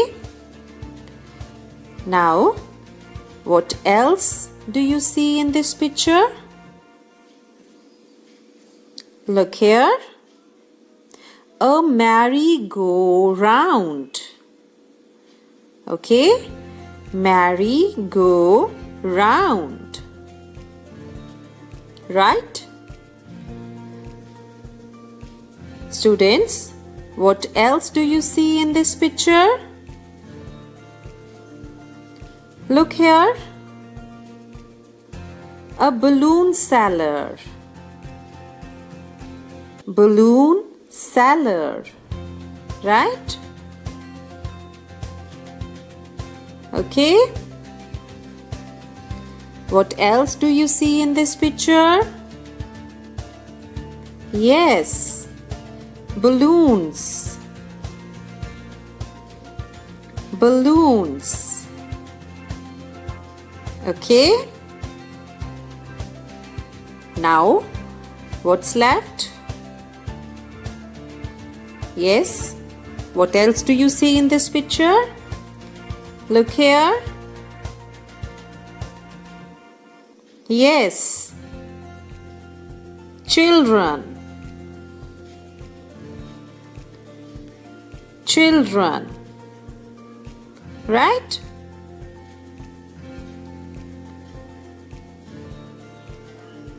Students, let's revise all the words we have written for this picture. 2 stalls, merry-go-round, balloon seller, balloons, children. Today we have written these words for the picture, and in the next class we will frame sentences from these words for this picture. Right? Now it's time for your homework, and your homework is to write down all these words beautifully and neatly in your notebooks, and you have to learn them also. Okay? So give your best and have a nice day ahead. ਬੱਚਿਓ, ਪਾਠ ਵਿੱਚ ਬਜ਼ੁਰਗ ਆਦਮੀ ਨੇ ਬੱਚਿਆਂ ਨੂੰ ਕਹਾਣੀ ਸੁਣਾਈ। ਆਓ ਉਹ ਕਹਾਣੀ ਪੜ੍ਹੀਏ। ਬੜੀ ਪੁਰਾਣੀ ਗੱਲ ਹੈ। ਇੱਕ ਰਾਜਾ ਆਰਾਮ ਕਰਨ ਲਈ ਇੱਕ ਰੁੱਖ ਹੇਠਾਂ ਬੈਠ ਗਿਆ। ਉਸ ਰੁੱਖ ਉੱਪਰ ਇੱਕ ਤੋਤਾ ਬੈਠਾ ਸੀ। ਤੋਤੇ ਨੇ ਰਾਜੇ ਉੱਪਰ ਬੇਰ ਟੁੱਕ ਕੇ ਸੁੱਟ ਦਿੱਤੇ। ਰਾਜੇ ਨੂੰ ਗੁੱਸਾ ਆ ਗਿਆ। ਉਸਨੇ ਤੋਤੇ ਵੱਲ ਤੀਰ ਚਲਾਇਆ, ਪਰੰਤੂ ਤੀਰ ਰੁੱਖ ਦੀਆਂ ਟਾਹਣੀਆਂ ਵਿੱਚ ਫਸ ਗਿਆ। ਰਾਜੇ ਨੂੰ ਰੁੱਖ ਉੱਤੇ ਵੀ ਗੁੱਸਾ ਆ ਗਿਆ। ਮੂਰਖ ਰਾਜੇ ਨੇ ਆਪਣੇ ਰਾਜ ਵਿਚਲੇ ਸਾਰੇ ਰੁੱਖ ਕਟਵਾ ਦਿੱਤੇ। ਉਸ ਤੋਂ ਬਾਅਦ ਉੱਥੇ ਮੀਂਹ ਪੈਣਾ ਬੰਦ ਹੋ ਗਿਆ। ਕੁਝ ਕੁ ਸਾਲਾਂ ਵਿੱਚ ਭੋਜਨ ਪਦਾਰਥਾਂ ਦੀ ਘਾਟ ਹੋ ਗਈ। ਲੋਕ ਭੁੱਖੇ ਮਰਨ ਲੱਗੇ। ਲੋਕ ਦੂਰ ਦੁਰਾਡੇ ਦੇ ਸਥਾਨਾਂ ਵੱਲ ਜਾਣ ਲੱਗ ਪਏ। ਰਾਜਾ ਵੀ ਆਪਣੇ ਪਰਿਵਾਰ ਨਾਲ ਇੱਕ ਜੰਗਲ ਵਿੱਚ ਪਹੁੰਚ ਗਿਆ। ਉੱਥੇ ਉਹਨਾਂ ਨੂੰ ਕੁਝ ਨਜ਼ਰ ਨਾ ਆਇਆ ਜਿਸ ਨੂੰ ਖਾ ਕੇ ਭੁੱਖ ਮਿਟਾ ਲੈਣ। ਘੁੰਮਦੇ ਘੁੰਮਦੇ ਉਹਨਾਂ ਨੂੰ ਇੱਕ ਸਾਧੂ ਮਿਲ ਗਿਆ। ਰਾਜੇ ਨੇ ਉਸ ਨੂੰ ਸਾਰੀ ਘਟਨਾ ਦੱਸੀ। ਸਾਧੂ ਨੇ ਰਾਜੇ ਨੂੰ ਸਮਝਾਇਆ ਕਿ ਰੁੱਖ ਕਟਵਾਉਣਾ ਤੁਹਾਡੀ ਸਭ ਤੋਂ ਵੱਡੀ ਗਲਤੀ ਸੀ। ਰੁੱਖ ਕੱਟਣ ਕਾਰਨ ਹੀ ਵਰਖਾ ਨਹੀਂ ਹੋਈ। ਸਾਧੂ ਨੇ ਉਹਨਾਂ ਨੂੰ ਕਿਹਾ ਕਿ ਜੰਗਲ ਵਿੱਚ ਹਾਲੇ ਕੋਈ ਫਲ ਖਾਣ ਯੋਗ ਨਹੀਂ ਹੈ। ਤੁਸੀਂ ਰੁੱਖ ਦੀਆਂ ਜੜ੍ਹਾਂ ਖਾ ਲਓ। ਰਾਜੇ ਨੇ ਸਾਧੂ ਨੂੰ ਪੁੱਛਿਆ, ਜੜ੍ਹਾਂ? ਮੈਂ ਸਮਝਿਆ ਨਹੀਂ। ਸਾਧੂ ਨੇ ਦੱਸਿਆ, ਕੁਝ ਜੜ੍ਹਾਂ ਖਾਣ ਯੋਗ ਹੁੰਦੀਆਂ ਹਨ। ਮੇਰੇ ਕੋਲ ਸ਼ਤਾਵਰੀ ਝਾੜੀ ਦੀਆਂ ਜੜ੍ਹਾਂ ਅਤੇ ਸ਼ਕਰਕੰਦੀ ਹੈ। ਤੁਸੀਂ ਇਹਨਾਂ ਨੂੰ ਉਬਾਲ ਕੇ ਖਾ ਸਕਦੇ ਹੋ। ਇਸ ਤਰ੍ਹਾਂ ਰਾਜੇ ਦਾ ਪਰਿਵਾਰ ਜੰਗਲ ਵਿੱਚ ਜੜ੍ਹਾਂ ਖਾ ਕੇ ਗੁਜ਼ਾਰਾ ਕਰਨ ਲੱਗਾ। ਉਹ ਜੰਗਲ ਨੇੜੇ ਹੀ ਰਹਿਣ ਲੱਗ ਪਏ। ਰਾਜਾ ਰੁੱਖ ਕਟਵਾਉਣ ਦੇ ਆਪਣੇ ਫੈਸਲੇ ਉੱਪਰ ਬਹੁਤ ਪਛਤਾਇਆ। ਉਸ ਨੂੰ ਸਮਝ ਆ ਗਈ ਕਿ ਰੁੱਖ ਦੀਆਂ ਜੜ੍ਹਾਂ ਵੀ ਇਨਸਾਨ ਦੀ ਭਲਾਈ ਹੀ ਕਰਦੀਆਂ ਹਨ। ਬੱਚਿਓ, ਅਸੀਂ ਇਹੀ ਸਿੱਖਿਆ ਕਿ ਸਾਨੂੰ ਕਦੇ ਵੀ ਰੁੱਖਾਂ ਨੂੰ ਕੱਟਣਾ ਨਹੀਂ ਚਾਹੀਦਾ। ਇਹਨਾਂ ਦੀਆਂ ਤਾਂ ਜੜ੍ਹਾਂ ਵੀ ਮਨੁੱਖ ਦੀ ਕੰਮ ਆਉਂਦੀਆਂ ਹਨ। ਬੱਚਿਓ, ਇਸ ਤਸਵੀਰ ਨੂੰ ਧਿਆਨ ਨਾਲ ਦੇਖੋ। ਇਹ ਕਿਹੜਾ ਰੁੱਖ ਹੈ? ਜੀ ਹਾਂ, ਇਹ ਬੋਹੜ ਦਾ ਰੁੱਖ ਹੈ। ਹਰ ਰੁੱਖ ਵਾਂਗ ਇਸ ਦੀਆਂ ਜੜ੍ਹਾਂ ਧਰਤੀ ਵਿੱਚ ਤਾਂ ਹਨ ਹੀ, ਪਰੰਤੂ ਇਸ ਦੀਆਂ ਟਾਹਣੀਆਂ ਤੋਂ ਨਿਕਲੀਆਂ ਹੋਈਆਂ ਜੜ੍ਹਾਂ ਇਸ ਫੈਲੇ ਹੋਏ ਬੋਹੜ ਦੇ ਰੁੱਖ ਨੂੰ ਸਹਾਰਾ ਦਿੰਦੀਆਂ ਹਨ। ਇਸ ਨੂੰ ਹਵਾਈ ਜੜ੍ਹਾਂ ਕਹਿੰਦੇ ਹਨ। ਕੁਝ ਲੋਕ ਇਸ ਨੂੰ ਬੋਹੜ ਦੀ ਦਾੜੀ ਵੀ ਕਹਿੰਦੇ ਹਨ। ਘਰ ਦਾ ਕੰਮ। ਬੱਚਿਓ, ਤੁਹਾਨੂੰ ਇਸ ਕਹਾਣੀ ਤੋਂ ਕੀ ਸਿੱਖਿਆ ਮਿਲੀ? ਇਸ ਪ੍ਰਸ਼ਨ ਦਾ ਉੱਤਰ ਤੁਸੀਂ ਆਪਣੀ ਕਾਪੀ ਉੱਤੇ ਲਿਖਣਾ ਹੈ। ਬੱਚੋ, ਜਮਾਤ 5ਵੀਂ ਵਿਸ਼ਾ ਪੰਜਾਬੀ ਪਾਠ 7ਵਾਂ ਸਤਰੰਗੀ ਤਿਤਲੀ। ਤਾਂ ਆਓ ਬੱਚਿਓ, ਇਸ ਪਾਠ ਦੇ ਆਪਾਂ ਸਮਾਨਾਰਥਕ ਸ਼ਬਦ ਕਰਦੇ ਹਾਂ। ਪੇਜ ਨੰਬਰ 44 ਸਮਾਨਾਰਥਕ ਸ਼ਬਦ। ਤਾਂ ਆਓ ਬੱਚਿਓ, ਪਹਿਲਾ ਸਮਾਨਾਰਥਕ ਸ਼ਬਦ ਆਪਾਂ ਕਰਦੇ ਹਾਂ। ਪਹਿਲਾ ਸਮਾਨਾਰਥਕ ਸ਼ਬਦ ਹੈ ਨਿੱਕੀ। ਤਾਂ ਜੋ ਤਿਤਲੀ ਸੀ, ਇਹ ਤਿਤਲੀ ਸੀ ਜੋ ਬਹੁਤ ਨਿੱਕੀ ਜਿਹੀ ਸੀ। ਤਾਂ ਇਸ ਨੂੰ ਆਪਾਂ ਹੋਰ ਕੀ ਕਹਿ ਸਕਦੇ ਹਾਂ? ਨਿੱਕੀ ਸ਼ਬਦ ਨੂੰ ਛੋਟੀ। ਤਾਂ ਇਸ ਤਰ੍ਹਾਂ ਜੇ ਇਹ ਤਿਤਲੀ ਸੀ ਜੋ ਬਹੁਤ ਛੋਟੀ ਸੀ, ਤਾਂ ਨਿੱਕੀ ਸ਼ਬਦ ਦਾ ਸਮਾਨਾਰਥਕ ਸ਼ਬਦ ਹੋਇਆ ਛੋਟੀ। ਤਾਂ ਆਓ ਅਗਲਾ ਸ਼ਬਦ ਹੈ ਸ਼ਕਤੀ। ਤਾਂ ਜੋ ਇਹ ਛੋਟੀ ਜਿਹੀ ਤਿਤਲੀ ਸੀ, ਤਾਂ ਉਸ ਦੀ ਵੀ, ਛੋਟੇ ਜੀਵਾਂ ਦੀ ਵੀ, ਤਿਤਲੀ ਦੀ ਵੀ ਆਪਣੀ ਹੀ ਸ਼ਕਤੀ ਹੁੰਦੀ ਹੈ। ਤਾਂ ਇਸ ਸ਼ਕਤੀ ਸ਼ਬਦ ਦਾ ਸਮਾਨਾਰਥਕ ਸ਼ਬਦ ਹੋਵੇਗਾ ਤਾਕਤ। ਤਾਂ ਇਸ ਤਰ੍ਹਾਂ ਤੁਸੀਂ ਸ਼ਕਤੀ ਸ਼ਬਦ ਦਾ ਸਮਾਨਾਰਥਕ ਸ਼ਬਦ ਲਿਖਣਾ ਹੈ ਤਾਕਤ। ਤਾਂ ਆਓ ਉਸ ਤੋਂ ਬਾਅਦ ਆਪਾਂ ਅਗਲਾ ਸ਼ਬਦ ਕਰਦੇ ਹਾਂ ਪਰਾਂ ਵਰਗੇ। ਤਾਂ ਜੋ ਫੁੱਲ ਸਨ ਉਹ ਕੀ ਸਨ? ਤਿਤਲੀ ਦੇ ਪਰਾਂ ਵਰਗੇ ਸਨ। ਤਾਂ ਪਰਾਂ ਵਰਗੇ ਤੋਂ ਭਾਵ ਖੰਭਾਂ ਵਰਗੇ। ਇਸ ਤਰ੍ਹਾਂ ਪਰਾਂ ਵਰਗੇ ਸ਼ਬਦ ਦਾ ਸਮਾਨਾਰਥਕ ਸ਼ਬਦ ਹੋਇਆ ਖੰਭਾਂ ਵਰਗੇ। ਤਾਂ ਆਓ ਅਗਲਾ ਸ਼ਬਦ ਆਪਾਂ ਸਮਾਨਾਰਥਕ ਸ਼ਬਦ ਆਪਾਂ ਕਰਦੇ ਹਾਂ। ਅਗਲਾ ਸ਼ਬਦ ਹੈ ਚੇਤਾ। ਤਾਂ ਖਰਗੋਸ਼ ਨੂੰ ਮੁਕਾਬਲਾ ਸ਼ੁਰੂ ਕਰਨ ਤੋਂ ਪਹਿਲਾਂ ਇਹ ਚੇਤਾ ਭੁੱਲ ਗਿਆ ਕਿ ਰਸਤੇ ਵਿੱਚ ਪਾਣੀ ਹੈ, ਪਾਣੀ ਦੀ ਝੀਲ ਹੈ। ਤਾਂ ਚੇਤੇ ਤੋਂ ਭਾਵ ਹੈ ਯਾਦ ਸ਼ਕਤੀ। ਤਾਂ ਇਸ ਤਰ੍ਹਾਂ ਚੇਤਾ ਸ਼ਬਦ ਦਾ ਸਮਾਨਾਰਥਕ ਸ਼ਬਦ ਹੋਵੇਗਾ ਯਾਦ ਸ਼ਕਤੀ। ਤਾਂ ਆਓ ਅਗਲਾ ਸ਼ਬਦ ਆਪਾਂ ਕਰਦੇ ਹਾਂ ਦੋਸਤ। ਤਿਤਲੀ ਨੇ ਬੁੱਢੇ ਖਰਗੋਸ਼ ਨੂੰ ਕਿਹਾ ਕਿ ਤੁਸੀਂ ਸਾਰੇ ਮੇਰੇ ਦੋਸਤ ਬਣ ਜਾਵੋ। ਤਾਂ ਦੋਸਤ ਤੋਂ ਭਾਵ ਹੈ ਮਿੱਤਰ। ਤਾਂ ਤਿਤਲੀ ਨੇ ਖਰਗੋਸ਼ ਨੂੰ ਇਹ ਕਿਹਾ ਕਿ ਤੁਸੀਂ ਮੇਰੇ ਮਿੱਤਰ ਬਣ ਜਾਵੋ। ਤਾਂ ਇਸ ਤਰ੍ਹਾਂ ਦੋਸਤ ਦਾ ਸਮਾਨਾਰਥਕ ਸ਼ਬਦ ਹੋਇਆ ਮਿੱਤਰ। ਤਾਂ ਆਓ ਉਸ ਤੋਂ ਅਗਲਾ ਸ਼ਬਦ ਆਪਾਂ ਕਰਦੇ ਹਾਂ ਹਉਮੈ। ਇਹ ਜੋ ਖਰਗੋਸ਼ ਸੀ ਇਹ ਬੜਾ ਹਉਮੈ ਨਾਲ ਭਰਿਆ ਹੋਇਆ ਸੀ। ਇਸ ਨੂੰ ਆਪਣੀ ਤਾਕਤ ਦੇ ਉੱਤੇ ਬੜਾ ਹੰਕਾਰ ਸੀ। ਤਾਂ ਇਸ ਨੂੰ ਹਉਮੈ ਸ਼ਬਦ ਨੂੰ ਆਪਾਂ ਸਮਾਨਾਰਥਕ ਸ਼ਬਦ ਕੀ ਬਣਾਵਾਂਗੇ? ਹੰਕਾਰ। ਤਾਂ ਇਸ ਤਰ੍ਹਾਂ ਹਉਮੈ ਸ਼ਬਦ ਦਾ ਸਮਾਨਾਰਥਕ ਸ਼ਬਦ ਹੋਇਆ ਹੰਕਾਰ। ਤਾਂ ਇਸ ਤਰ੍ਹਾਂ ਤੁਸੀਂ ਪਾਠ ਪੁਸਤਕ ਦੇ 44 ਨੰਬਰ ਪੇਜ ਤੇ ਇਸ ਤਰ੍ਹਾਂ ਮਿਲਾਨ ਵੀ ਕਰਨਾ ਹੈ। ਨਿੱਕੀ, ਛੋਟੀ, ਸ਼ਕਤੀ, ਤਾਕਤ, ਪਰਾਂ ਵਰਗੇ, ਖੰਭਾਂ ਵਰਗੇ, ਚੇਤਾ, ਯਾਦ ਸ਼ਕਤੀ, ਦੋਸਤ, ਮਿੱਤਰ, ਹਉਮੈ, ਹੰਕਾਰ। ਇਸ ਤਰ੍ਹਾਂ ਤੁਸੀਂ ਇਹਨਾਂ ਦਾ ਮਿਲਾਨ ਵੀ ਕਰਨਾ ਹੈ। ਪਿਆਰੇ ਬੱਚਿਓ, ਹੁਣ ਤੁਸੀਂ ਘਰ ਦਾ ਕੰਮ ਲਿਖ ਲਵੋ। ਇਹਨਾਂ ਸ਼ਬਦਾਂ ਦੇ ਸਮਾਨਾਰਥਕ ਸ਼ਬਦ ਲਿਖੋ। ਤਾਂ ਪਹਿਲਾ ਸ਼ਬਦ ਤੁਸੀਂ ਲਿਖੋ ਅੰਤਰ। ਉਸ ਤੋਂ ਅਗਲਾ ਸ਼ਬਦ ਲਿਖੋ ਧਰਤੀ। ਉਸ ਤੋਂ ਅਗਲਾ ਸ਼ਬਦ ਲਿਖੋ ਠੀਕ।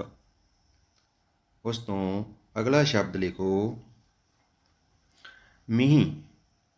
ਇਸ ਤੋਂ ਬਾਅਦ ਅਗਲਾ ਸ਼ਬਦ ਲਿਖੋ ਖੁਸ਼ੀ। ਉਸ ਤੋਂ ਬਾਅਦ ਅਗਲਾ ਸ਼ਬਦ ਲਿਖੋ ਚੈਨ। ਇਸ ਤੋਂ ਬਾਅਦ ਅਗਲਾ ਸ਼ਬਦ ਲਿਖੋ ਖੁਦ। ਉਸ ਤੋਂ ਬਾਅਦ ਅਗਲਾ ਸ਼ਬਦ ਲਿਖੋ ਪਾਣੀ। ਇਸ ਤੋਂ ਬਾਅਦ ਅਗਲਾ ਸ਼ਬਦ ਲਿਖੋ ਆਥਣ। ਇਹਨਾਂ ਸਾਰੇ ਸ਼ਬਦਾਂ ਦੇ ਤੁਸੀਂ ਸਮਾਨ ਅਰਥਕ ਸ਼ਬਦ ਬਣਾਉਣੇ ਹਨ। ਬੱਚਿਓ ਸਤਿ ਸ਼੍ਰੀ ਅਕਾਲ। ਅੱਜ ਬੇਟਾ ਆਪਾਂ ਆਪਣੀ ਗਣਿਤ ਦੀ ਕਿਤਾਬ ਦੇ ਪੰਨਾ ਨੰਬਰ 36 ਦੇ ਅਭਿਆਸ 2.3 ਦਾ ਸਵਾਲ ਨੰਬਰ 10 ਹੱਲ ਕਰਾਂਗੇ, ਜੋ ਕਿ ਹੈ 4 ਅੰਕਾਂ ਦੀ, 3 ਅੰਕਾਂ ਦੀ ਅਤੇ 2 ਅੰਕਾਂ ਦੀ ਵੱਡੀ ਤੋਂ ਵੱਡੀ ਸੰਖਿਆਵਾਂ ਦਾ ਜੋੜਫਲ ਪਤਾ ਕਰੋ। ਇਸ ਨੂੰ ਬੇਟਾ ਆਪਾਂ ਕਰੰਸੀ ਨੋਟਾਂ ਦੀ ਮਦਦ ਦੇ ਨਾਲ ਹੱਲ ਕਰ ਰਹੇ ਹਾਂ। 4 ਅੰਕਾਂ ਦੀ ਵੱਡੀ ਤੋਂ ਵੱਡੀ ਸੰਖਿਆ ਬੇਟਾ ਆਪਾਂ ਨੂੰ ਪਤਾ ਹੈ ਕਿੰਨੀ ਹੈ, 9999। ਬੇਟਾ ਆਪਾਂ ਕਰੰਸੀ ਨੋਟ ਗਿਣਦੇ ਆ ਕਿੰਨੇ ਨੇ। 1-1 ਰੁਪਏ ਦੇ ਨੋਟ ਦੇਖੀਏ 9 ਰੁਪਏ ਭਾਵ 9 ਇਕਾਈਆਂ। ਠੀਕ ਹੈ ਬੇਟਾ। ਅੱਗੇ ਕੀ ਹੈ 10 ਰੁਪਏ, 10 ਦੇ 9 ਨੋਟ ਭਾਵ 90 ਰੁਪਏ, 9 ਦਹਾਈਆਂ। ਉਸ ਤੋਂ ਅੱਗੇ ਬੇਟਾ 100 ਦੇ 9 ਨੋਟ, 900 ਰੁਪਏ ਭਾਵ 9 ਸੈਂਕੜੇ। 1000 ਦੇ 9 ਨੋਟ ਭਾਵ 9000 ਰੁਪਏ ਬਰਾਬਰ 9000 ਦੀ ਵੱਡੀ ਤੋਂ ਵੱਡੀ ਸੰਖਿਆ ਕਿੰਨੀ ਹੈ 999। ਬੇਟਾ ਕਰੰਸੀ ਨੋਟ ਗਿਣੀਏ। ਸਭ ਤੋਂ ਪਹਿਲਾਂ 1-1 ਰੁਪਏ ਦੇ 9 ਨੋਟ ਭਾਵ 9 ਰੁਪਏ ਬਰਾਬਰ 9 ਇਕਾਈਆਂ। 10 ਦੇ 9 ਨੋਟ ਭਾਵ 90 ਰੁਪਏ ਬਰਾਬਰ 9 ਦਹਾਈਆਂ। 100 ਦੇ 9 ਨੋਟ ਭਾਵ 900 ਰੁਪਏ ਬਰਾਬਰ 9 ਸੈਂਕੜੇ। 2 ਅੰਕਾਂ ਦੀ ਵੱਡੀ ਤੋਂ ਵੱਡੀ ਸੰਖਿਆ ਕਿੰਨੀ ਆ 99। ਇਹਦੇ ਵਿੱਚ ਬੇਟਾ 1-1 ਰੁਪਏ ਦੇ ਨੋਟ ਨੇ, 9 ਨੋਟ ਭਾਵ 9 ਰੁਪਏ ਬਰਾਬਰ 9 ਇਕਾਈਆਂ। 10 ਰੁਪਏ ਦੇ 9 ਨੋਟ ਭਾਵ 90 ਰੁਪਏ ਬਰਾਬਰ 9 ਦਹਾਈਆਂ। ਆਓ ਬੇਟਾ ਹੁਣ ਇਕੱਠੇ ਰੁਪਏ ਗਿਣੀਏ ਕਿ ਕਿੰਨੇ ਨੇ।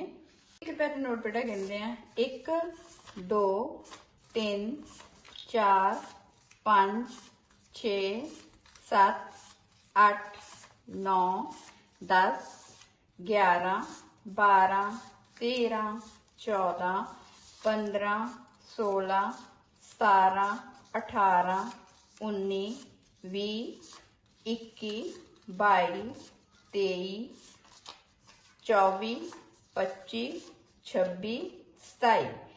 ਇਹ ਬੇਟਾ 27 ਰੁਪਏ ਨੇ। 27 ਰੁਪਏ ਭਾਵ ਬੇਟਾ 27 ਇਕਾਈਆਂ। ਹੁਣ ਆਪਾਂ ਨੂੰ ਪਤਾ ਹੈ 10 ਇਕਾਈਆਂ ਕਾਹਦੇ ਬਰਾਬਰ ਨੇ 1 ਦਹਾਈ ਦੇ, ਤੇ 20 ਇਕਾਈਆਂ ਕਾਹਦੇ ਬਰਾਬਰ ਹੋਣਗੀਆਂ 2 ਦਹਾਈਆਂ ਦੇ। ਤੇ ਬੇਟਾ ਇਹ ਕਿੰਨੇ ਨੇ 20 ਇਕਾਈਆਂ। 20 ਇਕਾਈਆਂ ਬਰਾਬਰ ਹੈ 2 ਦਹਾਈਆਂ। ਤੇ ਆਪਾਂ 2 10-10 ਦੇ ਨੋਟ ਇਹਨਾਂ ਦੇ ਨਾਲ ਬਦਲ ਲੈਂਦੇ ਆ। ਹੁਣ ਬੇਟਾ ਆ 1-1 ਰੁਪਏ ਦੇ ਕਿੰਨੇ ਨੋਟ ਰਹਿ ਗਏ 7 ਰੁਪਏ ਭਾਵ 7 ਇਕਾਈਆਂ। ਇਹ ਆਪਾਂ ਬੇਟਾ ਇੱਧਰ ਰੱਖ ਦਿੰਦੇ ਆ। ਤੇ ਇਹ ਕਿੰਨੇ ਨੇ 20 ਰੁਪਏ। 20 ਰੁਪਏ ਭਾਵ 2 ਦਹਾਈਆਂ। 10-10 ਰੁਪਏ ਦੇ ਨੋਟ ਗਿਣਦੇ ਆ ਬੇਟਾ 10 20 30 40 50 60 70 80 90 100 110 120 130 140 150 160 170 180 190 200 210 220 230 240 250 260 270 280 290 290 ਰੁਪਏ ਭਾਵ 29 ਦਹਾਈਆਂ। ਤੇ ਆਪਾਂ ਨੂੰ ਪਤਾ ਹੈ ਬੇਟਾ 10 ਦਹਾਈਆਂ ਕਾਹਦੇ ਬਰਾਬਰ ਨੇ 1 ਸੈਂਕੜੇ ਦੇ, ਤੇ 20 ਦਹਾਈਆਂ ਕਾਹਦੇ ਬਰਾਬਰ ਨੇ 2 ਸੈਂਕੜੇ ਦੇ। ਹੁਣ ਆਪਾਂ ਕੀ ਕਰਨਾ ਬੇਟਾ 20 ਦਹਾਈਆਂ ਨੂੰ ਕਾਹਦੇ ਨਾਲ ਬਦਲ ਲੈਣਾ ਆ 2 ਸੈਂਕੜੇ ਦੇ ਨਾਲ। ਤੇ ਪਿੱਛੇ ਕਿੰਨੇ ਰਹਿ ਗਏ ਬੇਟਾ 9 ਦਹਾਈਆਂ। 90 ਰੁਪਏ 90 ਭਾਵ 9 ਦਹਾਈਆਂ। ਤੇ ਇਹ ਕਿੰਨੇ ਬੇਟਾ 2 ਸੈਂਕੜੇ ਇਹ ਇੱਧਰ ਆਪਾਂ ਰੱਖ ਦਿੱਤੇ 100 ਰੁਪਏ ਦੇ ਨੋਟ ਗਿਣੀਏ ਬੇਟਾ 100 200 300 400 500 600 700 800 900 1000 1100 1200 1300 1400 1500 1600 1700 1800 1900 2000 ਇਹ ਬੇਟਾ ਕਿੰਨੇ ਨੇ 100 ਦੇ 20 ਨੋਟ ਨੇ ਤੇ ਆਪਾਂ ਨੂੰ ਪਤਾ ਹੈ ਕਿ 10 ਸੈਂਕੜੇ ਕਾਦੇ ਬਰਾਬਰ ਨੇ 1000 ਦੇ ਤੇ ਜੇ 20 ਸੈਂਕੜੇ ਨੇ ਤੇ ਉਹ ਕਾਦੇ ਬਰਾਬਰ ਨੇ 2000 ਦੇ ਬੇਟਾ ਇਹਨਾਂ 2 ਸੈਂਕੜਿਆਂ ਦੇ ਬਦਲੇ ਆਪਾਂ ਹਜ਼ਾਰ ਦੇ 2 ਨੋਟ ਬਦਲ ਲਵਾਂਗੇ ਹੁਣ ਆਪਣੇ ਕੋਲ 100 ਦੇ ਨੋਟ ਕੋਈ ਨਹੀਂ ਬਚਿਆ ਫਿਰ ਇੱਥੇ ਕੀ ਆਵੇਗੀ 0 ਤੇ ਇਹ ਕੀ ਹੈ ਬੇਟਾ 2000 ਤੇ 2000 ਬਰਾਬਰ 2000 ਦੇ ਨੋਟ ਗਿਣਦੇ ਆ ਬੇਟਾ 1000 2000 3000 4000 5000 6000 7000 8000 9000 10000 10 1 11000 ਹੁਣ ਬੇਟਾ ਆਪਾਂ ਹਜ਼ਾਰ ਦੇ 10 ਨੋਟਾਂ ਦੇ ਨੂੰ 10000 ਦੇ ਨੋਟ ਨਾਲ ਬਦਲ ਲੈਂਦੇ ਆ 1000 ਰੁਪਏ ਬਰਾਬਰ 1000 ਇਹ ਕਿੰਨੇ ਬੇਟਾ 10000 ਰੁਪਏ 10000 ਬਰਾਬਰ 10000 ਬੇਟਾ ਆਪਣੇ ਕੋਲ ਕਿੰਨੇ ਰੁਪਏ ਹੋ ਗਏ 11097 ਰੁਪਏ ਬੇਟਾ ਜਦੋਂ ਇਹਨਾਂ ਨੂੰ ਆਪਾਂ ਸੰਖਿਆਵਾਂ ਨੂੰ ਜੋੜਿਆ ਤਾਂ ਇਹਨਾਂ ਦਾ ਜੋੜਫਲ ਕਿੰਨਾ ਆਇਆ 11097 ਹੁਣ ਬੇਟਾ ਤੁਸੀਂ ਆਪਣੇ 9ਵਾਂ ਤੇ 10ਵਾਂ ਸਵਾਲ ਜਿਹੜਾ ਆ ਉਹ ਪੰਨਾ ਨੰਬਰ 36 ਤੋਂ ਕਾਪੀਆਂ ਤੇ ਹੱਲ ਕਰਨੇ ਨੇ ਅੱਜ ਦੇ ਲਈ ਇੰਨਾ ਹੀ ਧੰਨਵਾਦ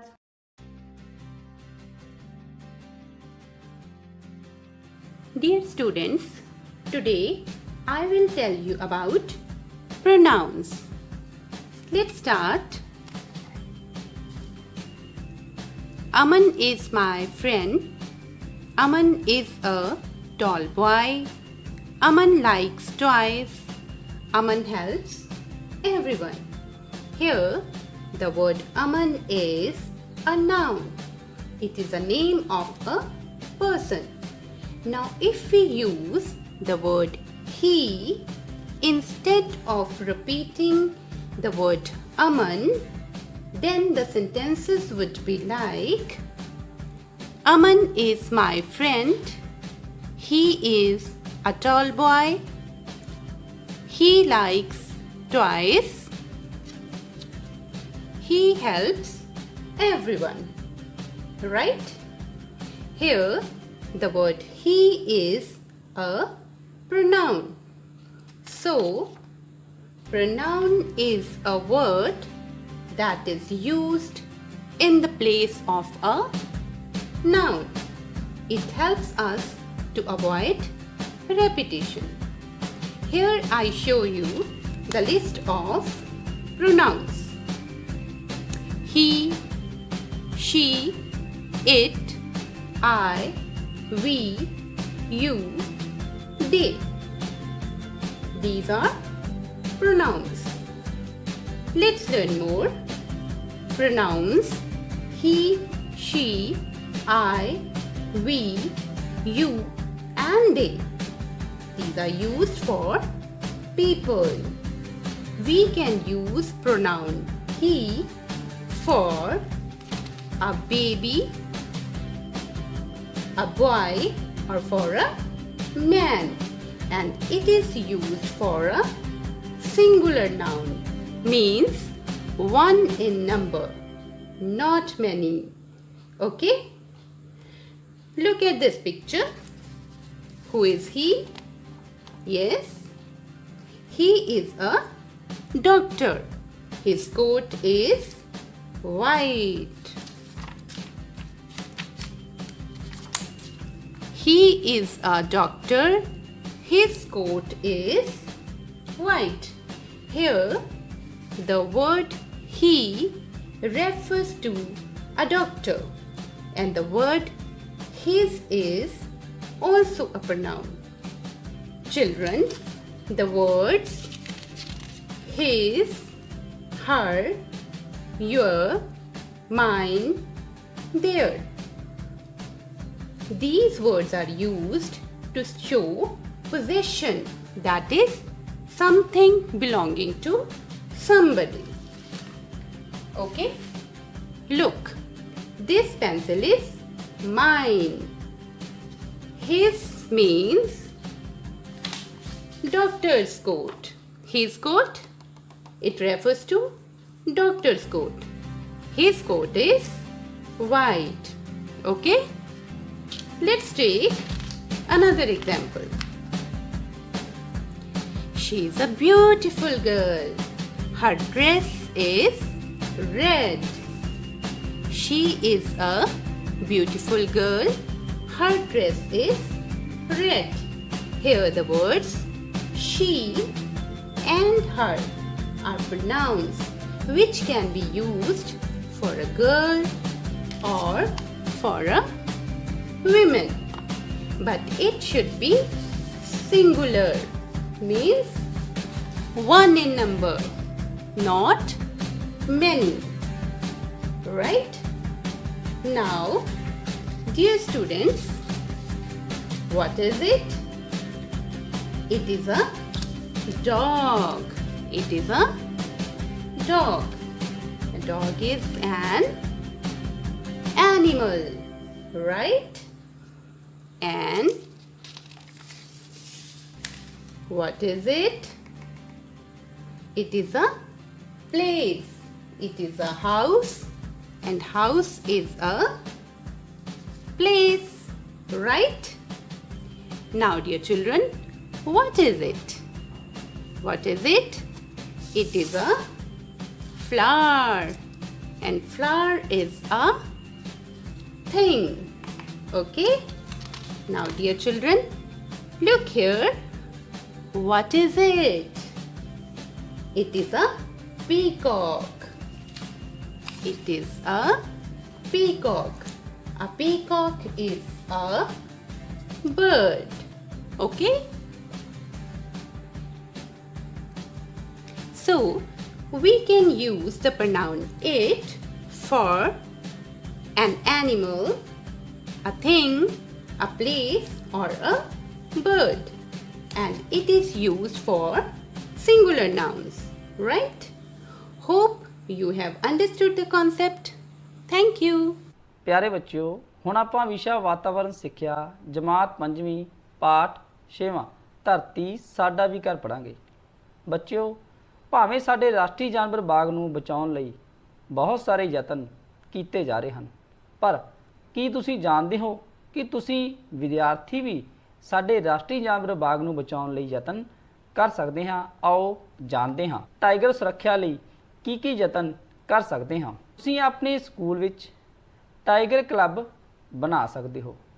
ਇਹ ਟਾਈਗਰ ਕਲੱਬ ਬਹੁਤ ਸਾਰੇ ਕੰਮ ਕਰ ਸਕਦਾ ਹੈ। ਇਸ ਤੋਂ ਬਾਅਦ ਹੈ ਸਹਾਇਤਾ ਫੰਡ। ਤੁਸੀਂ ਸਹਾਇਤਾ ਫੰਡ ਇਕੱਠਾ ਕਰਕੇ ਵੀ ਟਾਈਗਰ परियोजना ਵਿੱਚ ਆਪਣਾ ਯੋਗਦਾਨ ਪਾ ਸਕਦੇ ਹੋ। ਉਸ ਤੋਂ ਬਾਅਦ ਹੈ ਬੱਚਿਓ ਟਾਈਗਰ ਵਾਂਗ ਕਿਸੇ ਹੋਰ ਜੰਤੂ ਦੀ ਹੋਂਦ ਪ੍ਰਤੀ ਜਾਗਰੂਕਤਾ ਪੈਦਾ ਕਰਨ ਲਈ ਵੀ ਉਸ ਦੇ ਨਾਂ ਤੇ ਕਲੱਬ ਦਾ ਗਠਨ ਕੀਤਾ ਜਾ ਸਕਦਾ ਹੈ। ਹੁਣ ਬੱਚਿਓ ਤੁਸੀਂ ਦੱਸੋ ਤੁਸੀਂ ਕਿਸ ਜੰਤੂ ਬਾਰੇ ਕਲੱਬ ਦਾ ਗਠਨ ਕਰਨਾ ਚਾਹੋਗੇ? ਹਾਂਜੀ ਬੱਚਿਓ, ਤੁਸੀਂ ਇਸ ਸੰਬੰਧੀ ਪੱਤਰ ਅਭਿਆਨ ਵੀ ਸ਼ੁਰੂ ਕਰ ਸਕਦੇ ਹੋ, ਜਿਸ ਵਿੱਚ ਲੋਕਾਂ ਨੂੰ ਪੱਤਰ ਲਿਖ ਕੇ ਬਾਗਾਂ ਦੀ ਸੁਰੱਖਿਆ ਅਤੇ ਉਹਨਾਂ ਦੇ ਚਮੜੇ ਦੀਆਂ ਬਣੀਆਂ ਚੀਜ਼ਾਂ ਨਾ ਖਰੀਦਣ ਲਈ ਪ੍ਰੇਰਿਤ ਕਰ ਸਕਦੇ ਹੋ। ਇਸ ਤੋਂ ਬਾਅਦ ਹੈ ਬੱਚਿਓ ਤੁਸੀਂ ਆਪਣੇ ਸਾਥੀਆਂ, ਆਪਣੇ ਮਾਤਾ ਪਿਤਾ ਜਾਂ ਹੋਰ ਲੋਕਾਂ ਨੂੰ ਗੱਲਬਾਤ ਰਾਹੀਂ ਸੁਚੇਤ ਕਰ ਸਕਦੇ ਹੋ ਕਿ ਬਾਗ ਦੀ ਹੋਂਦ ਖਤਰੇ ਵਿੱਚ ਹੈ। ਬੱਚਿਓ ਹੁਣ ਆਪਾਂ ਵਾਤਾਵਰਣ ਅਤੇ ਜੰਤੂਆਂ ਨਾਲ ਸੰਬੰਧਿਤ ਮਹੱਤਵਪੂਰਨ ਦਿਵਸਾਂ ਬਾਰੇ ਜਾਣਕਾਰੀ ਹਾਸਲ ਕਰਾਂਗੇ ਅਤੇ ਜਾਣਾਂਗੇ ਕਿ ਉਹ ਕਿਹੜੇ-ਕਿਹੜੇ ਮਹੱਤਵਪੂਰਨ ਦਿਵਸ ਹਨ ਜੋ ਸਾਨੂੰ ਸਾਡੇ ਵਾਤਾਵਰਣ ਅਤੇ ਸਾਡੇ ਜੀਵ ਜੰਤੂਆਂ ਸੰਬੰਧੀ ਸੰਵੇਦਨਸ਼ੀਲ ਕਰਦੇ ਹਨ ਅਤੇ ਜਾਗਰੂਕ ਕਰਦੇ ਹਨ। ਆਓ ਜਾਣਦੇ ਹਾਂ। ਸਭ ਤੋਂ ਪਹਿਲਾਂ ਧਰਤੀ ਦਿਵਸ ਜੋ ਕਿ 22 ਅਪ੍ਰੈਲ ਨੂੰ ਸੰਸਾਰ ਪੱਧਰ ਤੇ ਮਨਾਇਆ ਜਾਂਦਾ ਹੈ। ਪਿਆਰੇ ਬੱਚਿਓ, ਅਸੀਂ ਧਰਤੀ ਤੇ ਰਹਿੰਦੇ ਹਾਂ, ਸਾਡਾ ਫਰਜ਼ ਬਣਦਾ ਹੈ ਕਿ ਅਸੀਂ ਸਾਡੀ ਧਰਤੀ ਨੂੰ ਸਾਫ਼ ਸੁਥਰਾ ਅਤੇ ਸਵੱਛ ਰੱਖੀਏ। ਇਸ ਤੋਂ ਬਾਅਦ ਹੈ ਬੱਚਿਓ ਸੰਕਟਮਈ ਜੰਤੂ ਦਿਵਸ ਜੋ ਕਿ 20 ਮਈ ਨੂੰ ਮਨਾਇਆ ਜਾਂਦਾ ਹੈ। ਜੰਤੂਆਂ ਪ੍ਰਤੀ ਜਾਗਰੂਕਤਾ ਪੈਦਾ ਕਰਨ ਲਈ, ਉਹਨਾਂ ਦੀ ਅਹਿਮੀਅਤ ਦੱਸਣ ਲਈ 20 ਮਈ ਨੂੰ ਸੰਸਾਰ ਪੱਧਰ ਤੇ ਸੰਕਟਮਈ ਜੰਤੂ ਦਿਵਸ ਮਨਾਇਆ ਜਾਂਦਾ ਹੈ। ਇਸ ਤੋਂ ਬਾਅਦ ਹੈ ਬੱਚਿਓ ਵਿਸ਼ਵ ਵਾਤਾਵਰਣ ਦਿਵਸ ਜੋ ਕਿ 5 ਜੂਨ ਨੂੰ ਮਨਾਇਆ ਜਾਂਦਾ ਹੈ। ਜੇਕਰ ਸਾਡਾ ਵਾਤਾਵਰਣ ਸਾਫ਼ ਸੁਥਰਾ ਰਹੇਗਾ ਤਾਂ ਅਸੀਂ ਤੰਦਰੁਸਤ ਰਹਾਂਗੇ। ਸੋ ਵਾਤਾਵਰਣ ਪ੍ਰਤੀ ਜਾਗਰੂਕਤਾ ਪੈਦਾ ਕਰਨ ਲਈ ਵਿਸ਼ਵ ਪੱਧਰ ਤੇ ਵਿਸ਼ਵ ਵਾਤਾਵਰਣ ਦਿਵਸ 5 ਜੂਨ ਨੂੰ ਮਨਾਇਆ ਜਾਂਦਾ ਹੈ। ਇਸ ਤੋਂ ਬਾਅਦ ਹੈ ਬੱਚਿਓ ਅੰਤਰਰਾਸ਼ਟਰੀ ਬਾਘ ਦਿਵਸ। ਅਸੀਂ ਪਾਠ ਵਿੱਚ ਵੀ ਜਾਣਿਆ ਕਿ ਸਾਡਾ ਰਾਸ਼ਟਰੀ ਜਾਨਵਰ ਬਾਘ ਸੰਕਟ ਵਿੱਚ ਹੈ। ਸੋ ਬਾਘ ਪ੍ਰਤੀ ਸੰਵੇਦਨਸ਼ੀਲਤਾ ਪੈਦਾ ਕਰਨ ਲਈ ਅਤੇ ਜਾਗਰੂਕਤਾ ਪੈਦਾ ਕਰਨ ਲਈ ਅੰਤਰਰਾਸ਼ਟਰੀ ਪੱਧਰ ਤੇ ਅੰਤਰਰਾਸ਼ਟਰੀ ਬਾਘ ਦਿਵਸ 29 ਜੁਲਾਈ ਨੂੰ ਮਨਾਇਆ ਜਾਂਦਾ ਹੈ। ਹੁਣ ਸਮਾਂ ਹੈ ਬੱਚਿਓ ਘਰ ਦੇ ਕੰਮ ਦਾ। ਸਭ ਤੋਂ ਪਹਿਲਾ ਪ੍ਰਸ਼ਨ, ਧਰਤੀ ਦਿਵਸ ਕਦੋਂ ਮਨਾਇਆ ਜਾਂਦਾ ਹੈ? ਦੂਜਾ ਪ੍ਰਸ਼ਨ ਬੱਚਿਓ ਕਰਨਾ ਹੈ ਆਪਾਂ, ਵਾਤਾਵਰਣ ਦਿਵਸ ਕਦੋਂ ਮਨਾਇਆ ਜਾਂਦਾ ਹੈ? ਸਾਰੇ ਬੱਚਿਆਂ ਨੇ ਸਾਫ਼-ਸਾਫ਼ ਘਰ ਦਾ ਕੰਮ ਆਪਣੀਆਂ ਕਾਪੀਆਂ ਤੇ ਕਰਨਾ ਹੈ।